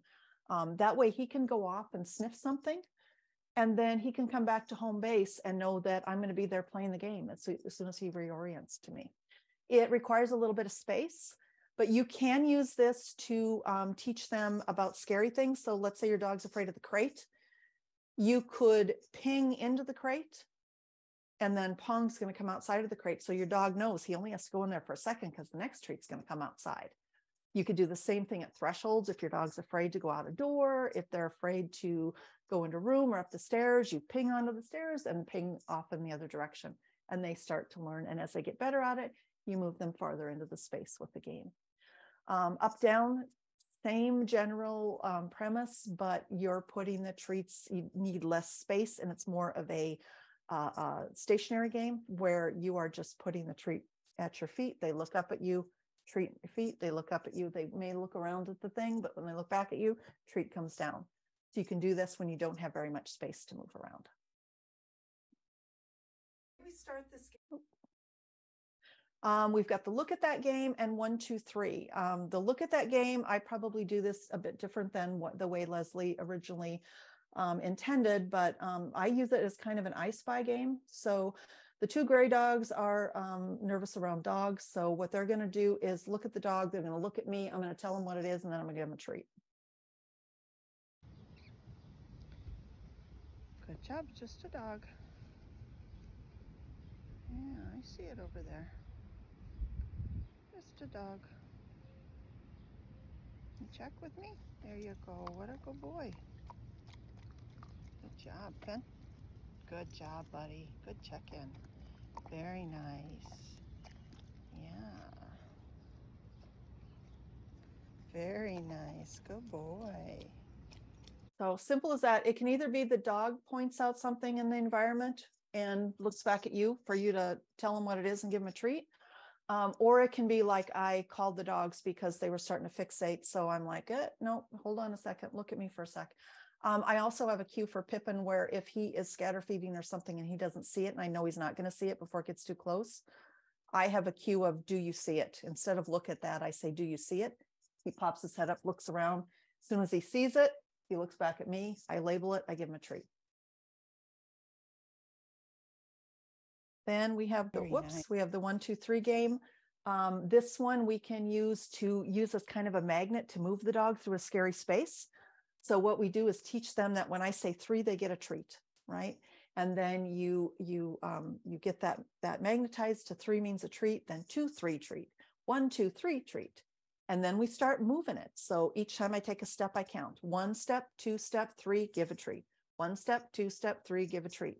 Your treat needs to come at the same place every time. So this is me teaching it to a little dog I was working with. 1, 2, 3. 1, 2, 3. Whoops. 1, 2, 3. Good boy. 1, 2, 3. Good job. 1, 2, 3. Just a bird. Good boy. So that just again teaches them to kind of keep their focus on you and be able to look away from that scary thing and help you co-regulate with them, help them be able to handle those stressors. You can use, as you get through the videos on the We Are Dogs Friend of pattern games, we can use this in training loose leash walking or looking at cooperative care where you're brushing and you use 1, 2, 3. Just a couple more, and then we've got got questions here. Building interest. If your dog has no interest in interacting with you, then you're never going to be able to build a trusting relationship with them. So a couple of good ways to do that. The counting game with Kerrie Patel, you can look that up on YouTube. It's as simple as you're hanging out with your dog in that basement room, and I just walk up and I start counting, and every time I count, I put a piece of food on the floor. And at some point in time, the dog's going to be like, what are you doing over there? And he comes over to investigate. He gets the treats and you walk away and you just start doing the same thing in another space. And now he's starting to build interest in, what is Kerrie doing over there? Is she doing more treats? And then they start checking in with you. You can use kind of a recall find it game where you throw a find it. He goes and gets the find it. As soon as he's got it in his mouth, I say, Pippin, come, and I turn and start walking the other direction. He catches up with me. I throw a find it in the other direction. He goes and gets it. I turn around, start walking away. Pippin, come. And we just start building this kind of big ping-pongy game. And you can do moving ping pong, where you're just going to play ping pong, but as he picks one up, you just move to another location, wait for the dog to kind of, well, where did you go? And as soon as he looks at you, then we start playing again. So it allows the dog to explore the environment, but they're still checking in with you. And when they're checking in with you, they are, building interest, building a bond with you, and you're able to communicate when you need to.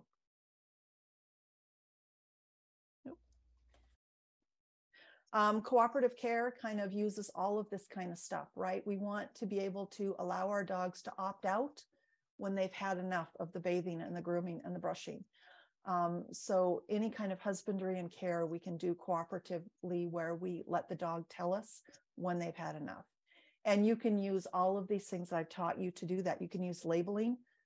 I'm going to do a paw, or I'm going to look in your ear. You can do patterns where you do left foot, left hind, right hind when you're clipping nails. So you develop a pattern. You can do look at that when you're trying to teach the dog how to be accustomed to what the blow dryer looks like, what it looks like when it's blowing. So you can use look at that to teach that. And you can use 1, 2, 3 to teach duration. So I'm going to brush you. So 1, I pick up the brush. 2, I brush. 3, I stop and I move my hands away and I give you a treat. So cooperative care, there are Your Dog's Friends videos about that. And there's also a great Facebook group run by Deb Jones called Cooperative Care with Deb Jones. How long will it take? Yeah, that's something no one can tell you. It depends. It depends on how old the dog is, how long they've had that fear, how many fears they've had, how deeply ingrained in it. It takes as long as it takes.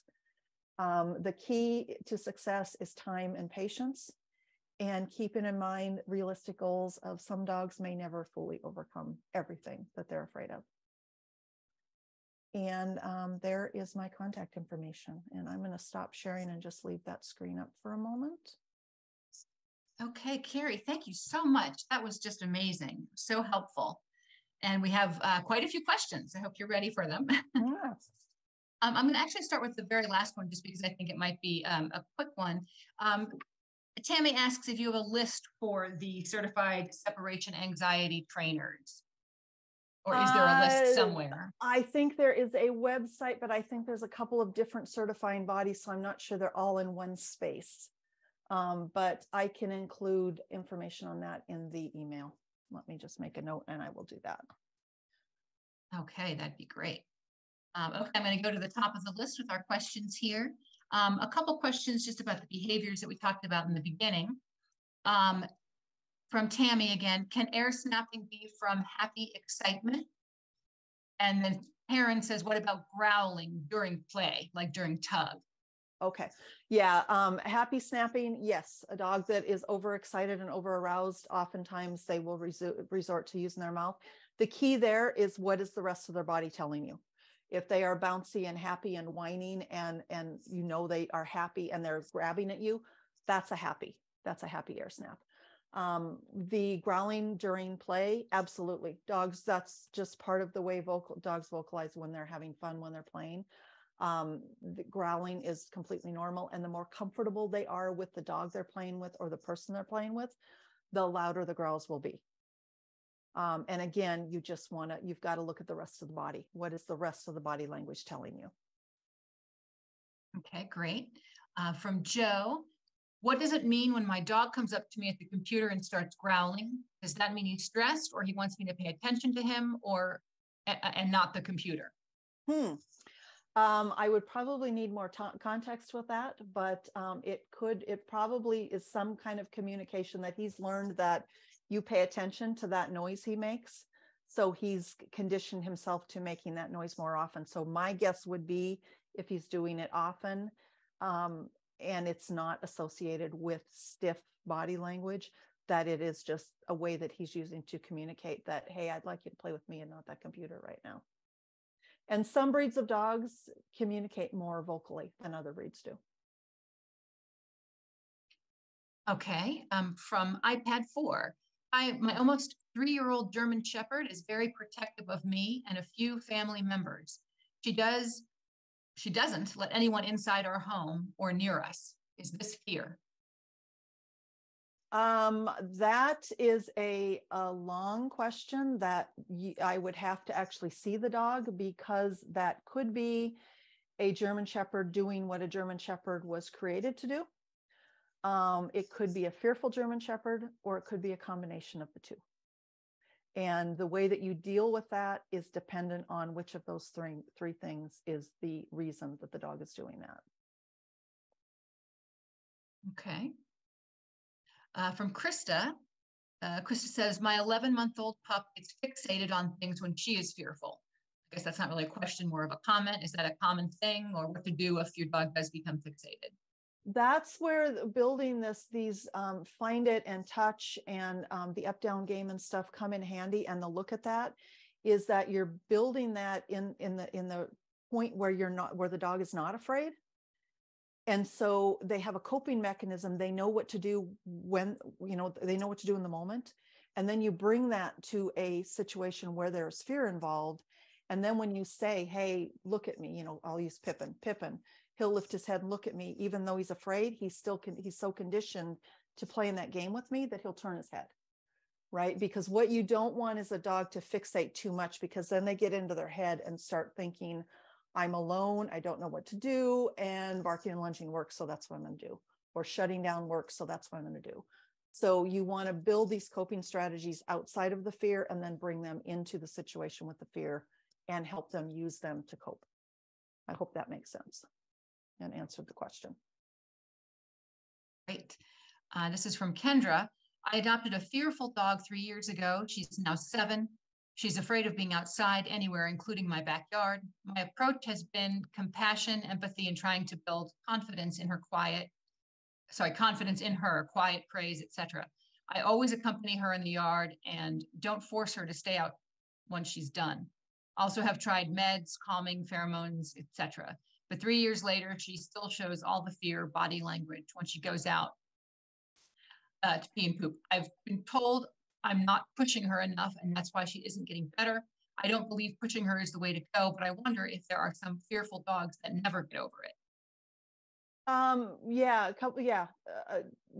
A little bit of everything there. Some dogs will never get over it. Some dogs have such a traumatic experience that they are not going to get over it. If she can go out there long enough with you to pee and poop, then she's not completely trapped in a house.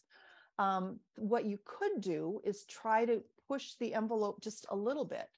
So maybe leave the front door open and give her a really yummy chew thing and be sitting out there with her in the yard on a blanket and leave her with her chew thing and, teach her what I'll be right back means and run into and just go up and stand on the porch for a second and go right back to her. And slowly start building. I can move away from you when you're outside and you're still okay alone without you right next to me. And then if she's okay with that, maybe start then building a little bit of, can I go actually into the house and stand for 5 seconds before I come back out, and start building that alone time.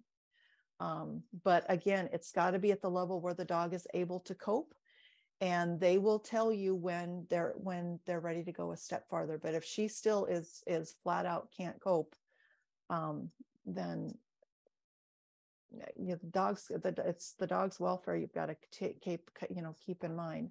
And pushing them is not how you get over fear. Okay. Deb asks, why is my dog fearful on leash but not off leash? That's a very common one. He can't get away. He knows he's on a leash. He knows he can't run away.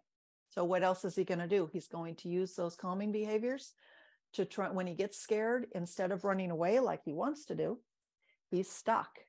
And some dogs will go right into the shrinking down and folding up into shut down and freeze and hope all the scary things go away. Other dogs will do a bunch of fiddling around. And other dogs, when another dog approaches, they go right into the fight mode, because flight is no longer an option. And that's, it's when a dog is on a leash, if a dog is aggressive in a crate, if a dog is fence aggressive, all those are types of barriers. And if they know that they can't get away, the other way I see this is if you are, that door is the only exit to my office. And so if I had a fearful dog in here and I went and stood in the doorway, the dog I've blocked all exits. There's no way to get out of this room. So now the dog is trapped. And so some dogs will resort to just shutting down. Other dogs will resort to all the fidgeting, and other dogs will resort right to barking and lunging to get you to move out of the exit so they can get away. So Kerrie, do you suggest people not have their dogs meet on leash? I suggest that people never have dogs meet on leash, because of the fact that the dogs can't get away, and they also cannot perform their normal greeting behaviors. So that curving around and sniffing and stuff that dogs do, it takes some space. And so on a short leash, they can't perform those behaviors. They're crowded into a place where there's people and there's a dog, and I can't do what I want to do. We tend to hang in there too long. And all of that tends to lead to, if either dog is feeling a little bit timid or a little bit fearful, it can go sideways really quickly. So the best way to have dogs meet is in a neutral space, taking some long line walks and introducing them slowly, either off leash or on a long line. Okay, great. Okay, the next question. My dog charges my husband every time he enters the home from work with hackles high. She calms within a minute or two. What to do? A couple things you could try. I would say do not have her loose when he comes home. So maybe start with having him text you when he gets home, so you can put her on a leash and grab some treats, and then sit on the couch and play find it while your husband comes in, puts his things away and settles in.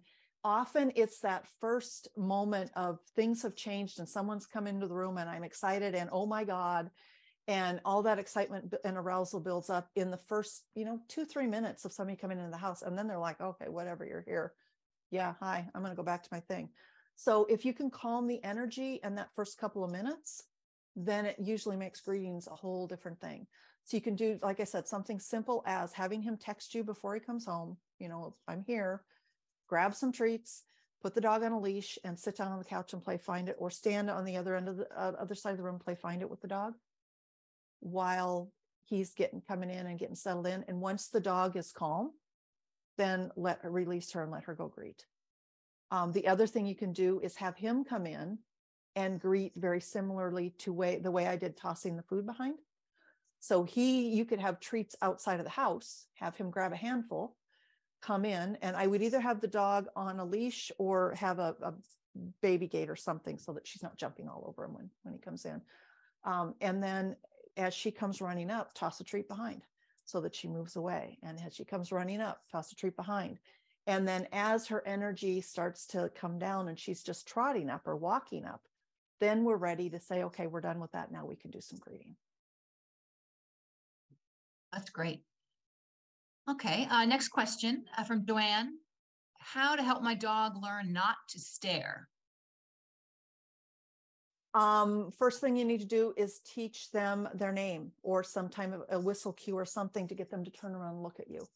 A lot of dogs don't know their name. They in the moment, if they hear you talking and they're in the room, they often assume you're talking to them, so they'll look at you. But if you test them and you have 3 dogs and you call one of them's name and all 3 of them look at you, well, obviously they don't know their name. They don't know whose name is who. They just know you're talking. So you want to start with teaching them to turn and look at you when they say your name. So start in a quiet place with no distractions, and just start with Pippin again. I would just say, Pippin, hand him a treat. Pippin, hand him a treat. Pippin, hand him a treat. And then pretty soon when I say Pippin, he's going to look at me and I'm going to hand him a treat. And I say Pippin, he's going to look at me and I'm going to hand him a treat. And then you slowly start adding distractions to that so that you've got your cue is Pippin and he turns his head and looks at you. And that's how you get him out of fixating, is to get him to turn and look at you. All right, another question from Deb. My dog nips at my nephew's heels, but no other family members. Could it be because my nephew is the only one with a beard? How best to help him past that? That could be. Yeah, that depends on they didn't say breed of dog or anything, did they? No. My tendency would say that's probably a herding dog doing the herding thing, and they're trying to control the situation. So honestly, the best thing to do with a herding dog is to give them something else to do. So when your nephew comes in, the dog goes and does something else. They do a different behavior, like they go lay on a mat, or you put them in a room behind a gate with a chew toy or something, rather than being the one to greet the people at the door. Dogs that nip when you get up and start moving around the room, you can use Find It, where you kind of announce, I'm going to get up and go to the bathroom. And as you stand up, you say, Pippin, find it, and you toss the treat in the opposite direction that you're going. So they start to realize that, oh, I don't need to follow them because there's good stuff way over here. And they move in the opposite direction. So that one's another one where it really depends on getting more information about the history, the circumstances, the breed of dog, that kind of thing, to really kind of suss out what would be the best situation for that. So I would contact a trainer or and have them help you figure out exactly what is causing that. Okay. From Diana, my dog is afraid of having the harness put on. He's fine once it's on, but he will run away from me once I pick it up, even if he is otherwise excited to go out. Any other tips for acclimating him to getting the harness put on? So first thing I would do is just getting him used to sniffing it around, put it in a free work course, or throw it down on the floor and throw some treats around it, so he can spend some time pushing around with his nose and stuff by himself. You may think about, is it the fit of the harness? It might be uncomfortable or something that he doesn't, once it's on, he's like, okay, I've got to deal with this. And if I'm going to go out, I've got to put my uniform on if I'm going to go to work or whatever. I hate it, but I'm going to wear it. It might be that the feel of it is off or it doesn't fit right. So you might, you know, kind of check into that or maybe try a different style of harness. But the other thing is a lot of times it's just a matter of you're trying to put it on. You know, you're the one being the aggressor here and trying to put it on. And a lot of times all it takes is letting the dog be the one who puts it on. So hold the harness. And if the dog is standing here, I'm holding the harness with this hand and I've got treats here. And I just let the dog stick his head through the harness by himself and give him treats. And do that a few times. And then as he gets his head through, then we start laying it on. Then we take it off right away. And then we hold it up and we let him stick his head through. We give him some treats. We lay it on and then we clip it and then we take it off and we just slowly work that way. But a lot of times it's just a matter of the dog wants to be the one instigating having the harness put on rather than you putting it over them. But I would also check into, does the harness fit right? Is it rubbing raw somewhere, you know, under the armpits or something that it's uncomfortable? Does it have a real loud clippy noise when you click it to attach it? Sometimes that real loud clippy noise is really loud in a dog's ears. And there's a video on Eileen and dogs, and I'm going to add that to the chat. I don't have the exact blog, but if you look up Eileen and dogs.com and look at her blogs, there is one on how to dampen the sound of that clip. So you hold those forked pegs as you put the clip over it, and then you let your fingers off slowly, and it doesn't make that click, click sound. It's not nearly as loud because sometimes that's really off-putting.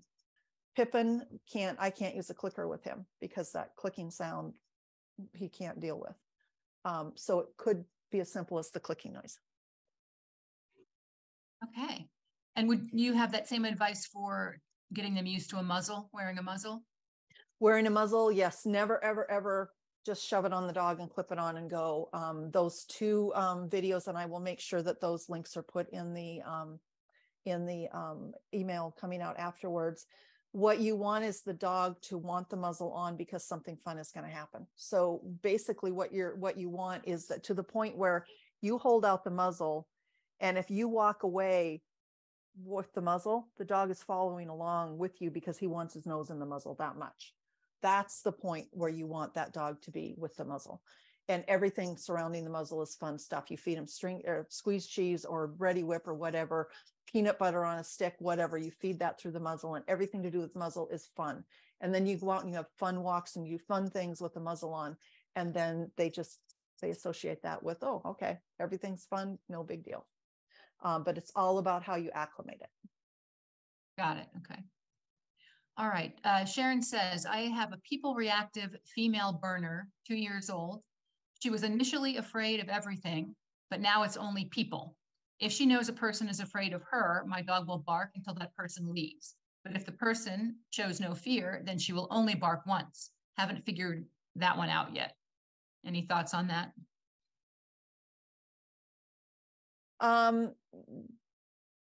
Burners are guardian dogs. So part of what she's doing is instinctual. Person is coming towards me and towards my flock. My job is to bark and tell them that they need to go away. If you look up videos on Great Pyrenees on YouTube, actually working in the field, what they do is they'll be laying down with the sheep and in the field, and if someone comes into the field, they'll bark once. They'll lift their head up and they'll bark once, and if that person leaves, great, I'm glad, I don't have to get up, I don't have to do anything else. But if that person keeps coming, then the dog has to get, okay, I have to get up, I'm going to bark from here, bark, bark, bark, bark, bark. If you keep coming, all right, don't make me come over there, now I've got to come over here and bark at you some more. And they'll keep barking, keep barking, keep barking until that thing gets off the property. Now, why the person keeps coming and she only barks once, I can't tell you. I don't know if there's a learning history of telling her she needs to stop barking, or if she's shutting down. I would have to see that in action as to why that piece of it is happening. But again, I would contact a trainer who's got familiarity with the livestock guardian breeds. who can tell you a little bit more, because they are a whole different deal in how they deal with who's part of the flock and who isn't, and what their behaviors are with those two entities. All right, our next question comes from Susan. She says, my dog is a spook. She is great with me, but afraid of everyone else. She recently started on Prozac and is working with 2 trainers. What are some ways I can teach her not to be afraid of my teenager, especially when we have other dogs in the house? It's hard to get her to separate to work with without scaring her more. Okay. So you could do something as simple as putting up a, I don't want to say set up a free work course with all the dogs roaming around, but if you could put up a baby gate so that she can still see the other dogs and have a course set up, or putting her inside an X pen, a couple X pens, and corralling off a space where you can have her doing stuff in there where the other dogs are free roaming, but have your son kind of off to the side where she can see him. She sees him, she sees the other dogs interacting with him, but he's not actually trying to interact with her. Because that's generally where the problem is the dog needs to make the first step, the first, hand signal of, okay, I'm ready to meet you, right? If we try to get too close to the dog before they're ready, then they're just going to back off more. So whatever your trainers are suggesting with trying to acclimate with him not approaching, maybe tossing treats when he comes in the house, sitting down and reading out loud by her, but not touching her, sitting on the couch and reading when the dog is sitting at the other end of the couch being pet by you, all of those things. And maybe, feeding the other dog some yummy treats and tossing some yummy treats to her so that she starts associating him with good things.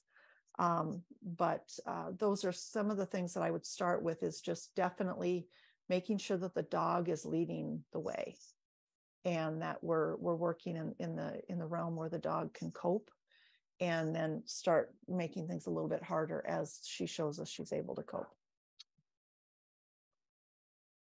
Question from Ortal. What if your dog is not accepting treats, but they're not showing stress signals, but they're too distracted by their environment and then come into contact with the trigger?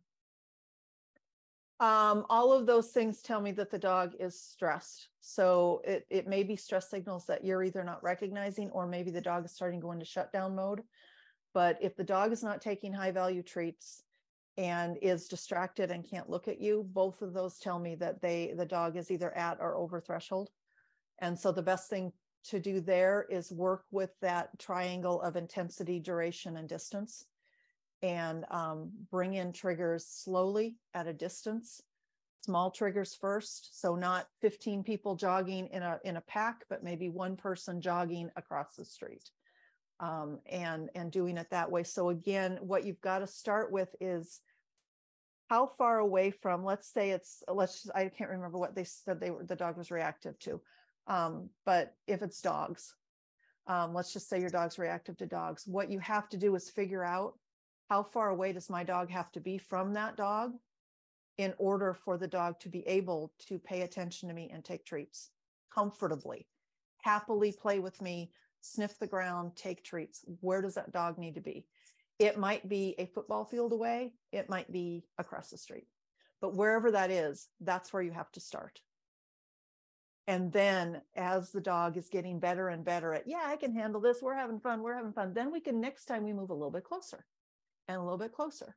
And if we move a little bit too close and the dog stops taking treats, then we back off again. So we have to start at the point where the dog can cope, and the dog has to decide what that distance is. So with different triggers and different types of dogs, it's going to be a different distance. But you're just going to have to work with where are we, and start at what I feel like is a safe distance, and then start moving slowly closer, because learning in the moment is not something that they're capable of. It's got to be working up to that point. I hope that makes sense. Okay, yes. A question from Kay. Great tips. We have been working on fear-based anxiety at seeing another dog while on leash. Barking, lunging, spinning, no teeth shown. The time between dog seen and reactivity is maybe 1 second. How do you prevent that behavior with such a short moment of switch? Yeah, so kind of the same as the last question. I would start with a whole lot of distance.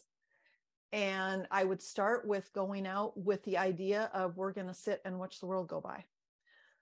So find I use the college campus that's near me. There's a nice big, huge green space in the middle of that campus. And we sit up on that little knoll and we just watch people walk by, right? We watch skateboards go by, we watch bikes go by, we watch dogs go by. And as soon as they flick their ear, it's not when they start to bark and lunge that you react. You want to be proactive. So the instant that you can tell that they have heard something or seen something. So they'll be walking along and their mouth is open, their tongue's hanging out, and they hear something and they're like, and that's the moment you need to look around and see what it is and start with either marking what it is or giving distance. Because once they move into barking, lunging, there's nothing happening up here in their conscious brain that their filters are gone. So again, you have to start out with just planning on, if it's dogs and you've got a dog park that you can be 50 yards or 100 yards away, go sit out there on a nice day and just sit 50 yards away and let them watch those dogs playing at 50 yards away until they can do it totally calmly, pay all the attention to you in the world. They can play games with you. And then we start moving a little bit closer. Another way you can do it is take them to parking lots. You can, on a nice day, you can stand outside, places to go are not Petco and PetSmart because there's tons of dogs there and everybody wants to pet your dog. You don't want people interacting with your dog. You want people to ignore you. So go to places like Home Depot and places like that where the people are there to get their things. Either stay in your car, parked way off at the edge of the parking lot, or stand way off on the edge of the parking lot and people watch. Just let your dog watch people. And every time they see a person, they look at the person, you say, oh, it's just a person. They look back at you. Yeah, it's a person, give them a treat. And they pay attention, their eyes go and that's a dog. And you say, oh, that's just a dog. And they look back at you like, okay, yeah, give them a treat. And then they start to learn that when I see something, I look back at you and you tell me what it is, and then you give me a treat. And once they can do that really efficiently, kind of the way my dogs kind of were in that video, where he could look and then look back at me. Once they're doing that at a distance, now you're ready to start decreasing the distance. So it's all about distance, distance, distance until they can cope and you have a coping skill in place. And then you take your skill and start moving it closer. Okay, let's try to get in a few more. I know we're just a few minutes over. Trying to get in these questions. This is kind of related. Should you try to correct the dog when they bark at people in public? My dog is barking out of fear. No, because I don't want this to come off mean, but you're the one who's made the mistake. You brought the dog too close to the thing that they're afraid of. So now they're over threshold. So again, we want to back it off to the distance where the dog can cope and then slowly bring it forward so that they're always working under threshold. So when you're working with dogs who are reactive, fearful, etc., working with them when you're in a training session, it should look like watching paint dry. There should be nothing happening. The dog should be eating and looking at you and, oh, okay, well, there's a squirrel. Yeah, no big deal. Oh, that's a squirrel? Sure, give me a treat. Nothing's happening. There's no barking. There's no lunging. There's no alert. There's nothing going on. It's like watching paint dry. And if that's happening, you're doing it right and you're at the right distance. If that is not happening and you're getting barking and lunging, then you're too close. And that means that you've gone, the dog is over threshold. And again, you can't work when the dog is over threshold. So you got to back off, get them to where they can cope at a distance, and then slowly starting to decrease the distance. And here's also a follow-up question from someone else. What if your dog growls, but you have no choice? For example, you're at the vet. What do you do? So that is where, there's a lot of ways to think about this. If you've got a great vet that will work with you, sometimes seeing the dog outside in the parking lot actually works well because they're not confined in an exam room. So that might be an option.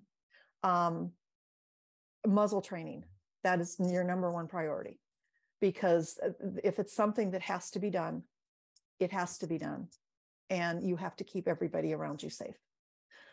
So muzzle training, and you don't want it to be the vet says the dog is freaking out, we're going to have to put a muzzle on him, because they're going to put one of those, usually they've got a sleeve muzzle, and it's just going to add to the dog's stress. So muzzle training. Outside of that, start working on cooperative care. So I would highly recommend going to visit, if you're on Facebook at all, check out Deb Jones's group. It is fantastic. Or check out some of the cooperative care webinars that Your Dog's Friend has done, and start working on some of the things that the dog will be doing in the vet clinic. So handling, putting a stethoscope. You can mimic a syringe by using like a chopstick and scruffing the neck and poking them with the chopstick. And just so that they're used to all of those things, so that it's not a big deal.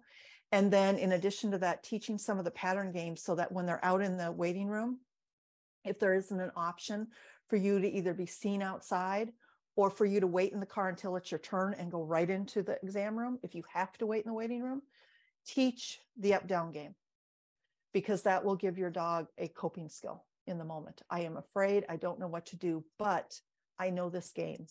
And so I can do this. This is what I can do. This is the same thing as if we have a person who has panic attacks and is anxious. We teach them, what is it? The 5, 4, 3, 2, 1 game. Count 5 things you can smell, 3 things you can see, or, you know, things like that they use for, or the breathing exercises they use for people with anxiety. The up down game is just an anxiety coping game for dogs. I actually work with people with their dogs who the person has the anxiety, and we teach the dog the up down game, not because the dog needs to do it. It's because I'm teaching it so that the person has a coping skill that they can play with their dog. So that is a coping skill for anxious people or anxious dogs. So teach the up down game, muzzle train, learn cooperative care, and then check with your vet and see if there's an option for either seeing the vet out in the parking lot or waiting in your car until it's your turn and bypassing the waiting room altogether and going straight into the exam room. Great. Kerrie, do you have time for maybe 2 more questions? I know we're going over. I don't want to. Yep. No, I'm fine. I've got too much time. One question I think is very helpful to get the answer to would be if you have any ideas for a dog who is not motivated by food. Toys. Find toys that the dog is motivated by, because you can play tug. You can use a squeaker toy to get the dog to turn their head and play tug. So that little dog Buddy that was in the video that was doing the 1, 2, 3, I had a fox tug toy with a squeaker in it, and that was his reward when he was reactive to dogs. And when he would turn to me, we would play with the tug toy. So toys are great, or just play with you, human play, just kind of wrestling and chase games and stuff in the moment can be as rewarding or more rewarding for some dogs than food. But also I would check to see if, dogs have to be motivated in some way by food, or they would starve to death, right? So there's some motivation for food. So we've got to see if it's maybe the treat that they don't find motivating. So maybe try something different. String cheese is great because, the ones that are prepackaged, you can put in your pocket and they're easy to get out. You can do hot dogs, which are messier. I do peanut butter. So when I was feeding my dogs, when we were doing the look at that game, you can do camping tubes, but if you get a travel shampoo bottle, the real soft silicone ones that are refillable, you can stuff those full of peanut butter. And then they can just go in your treat pouch and they'll be clean. And you just flip off the lid, squeeze out a little bit and let it lick right off the top. You can use squeeze cheese or Ready Whip. Those are 2 really, really high value ones. But try to find and see if there is a high value treat that works. It might just be the treat you're trying to use that isn't working. But if it's truly not food motivated and it's not because we're over threshold, that the dog isn't taking food, then try toys or play. Okay, great. And perhaps this can be the last question. My dog is afraid of small children. I don't have kids, but live in a neighborhood where we regularly encounter them. What is the best way to help him with this fear without endangering any small children? Okay. So a lot of dogs are afraid of small children, especially like the herding breeds with like the Australian Shepherds, because kids are chaos. They are unpredictable. Dogs don't know what they're going to do. And herding dogs feel the need to control that. So that's why border collies and Australian Shepherds and stuff are always trying to control the kids. It's because kids are chaos. But what I would do is sit out on your front porch and watch the world go by. Sit on your front porch and watch the kids and just say, oh, that's just a kid, and feed them. And then, you know, when the kids come by, they look at the dog, and the dog will very quickly, you know, what you do is the dog looks at them and you say, oh, it's just a kid, and you feed them treats. Right. And then pretty soon the dog is like, oh, I see a kid. I'm going to look at mom and see if she has treats. And you say, yeah, that's a kid, and give them a treat. And now you've switched it to, they see a kid, they look at you, you label it, you give them a treat. And now you got the look at that game going, right? There's a kid, look at you, and I get a treat. And so you play that on your porch from a distance with the dog on a leash safely. And then we slowly start, maybe can we sit out on the grass? Can we go by the playground during recess? That's a great time. Go over on the playground or by the playground, because usually those are fenced in. So you've got a second barrier. And just set up at a picnic table or on a blanket and just let your dog watch the kids and feed them. If you have a herding breed and you are going to have kids over, the answer to the question is put the dog away. Because they cannot, it actually literally blows their mind that you're saying don't chase that kid, because they're like, I don't know what that kid's going to do and I need to control it. I've got an Australian Shepherd who herds the fish in my pond. You know, she goes out there and she runs around the pond, and as soon as she has all the fish in the middle, if any of them dare to venture away from that circle in the middle, she's over there chasing them. So, I mean, she herds the fish in the pond. So they cannot, that is something they can't shut off. So start with, can I just watch them from a distance, right? Can you just, you know, leave them alone? It's not your job. Watch them from a distance. And if they're in your house, put them away, put them behind a baby gate with some fun, yummy chew toy, and you're off duty. You don't need to worry about the kids. I'll take it. I want to just try to squeeze one more question in, if that's okay, just because I feel bad.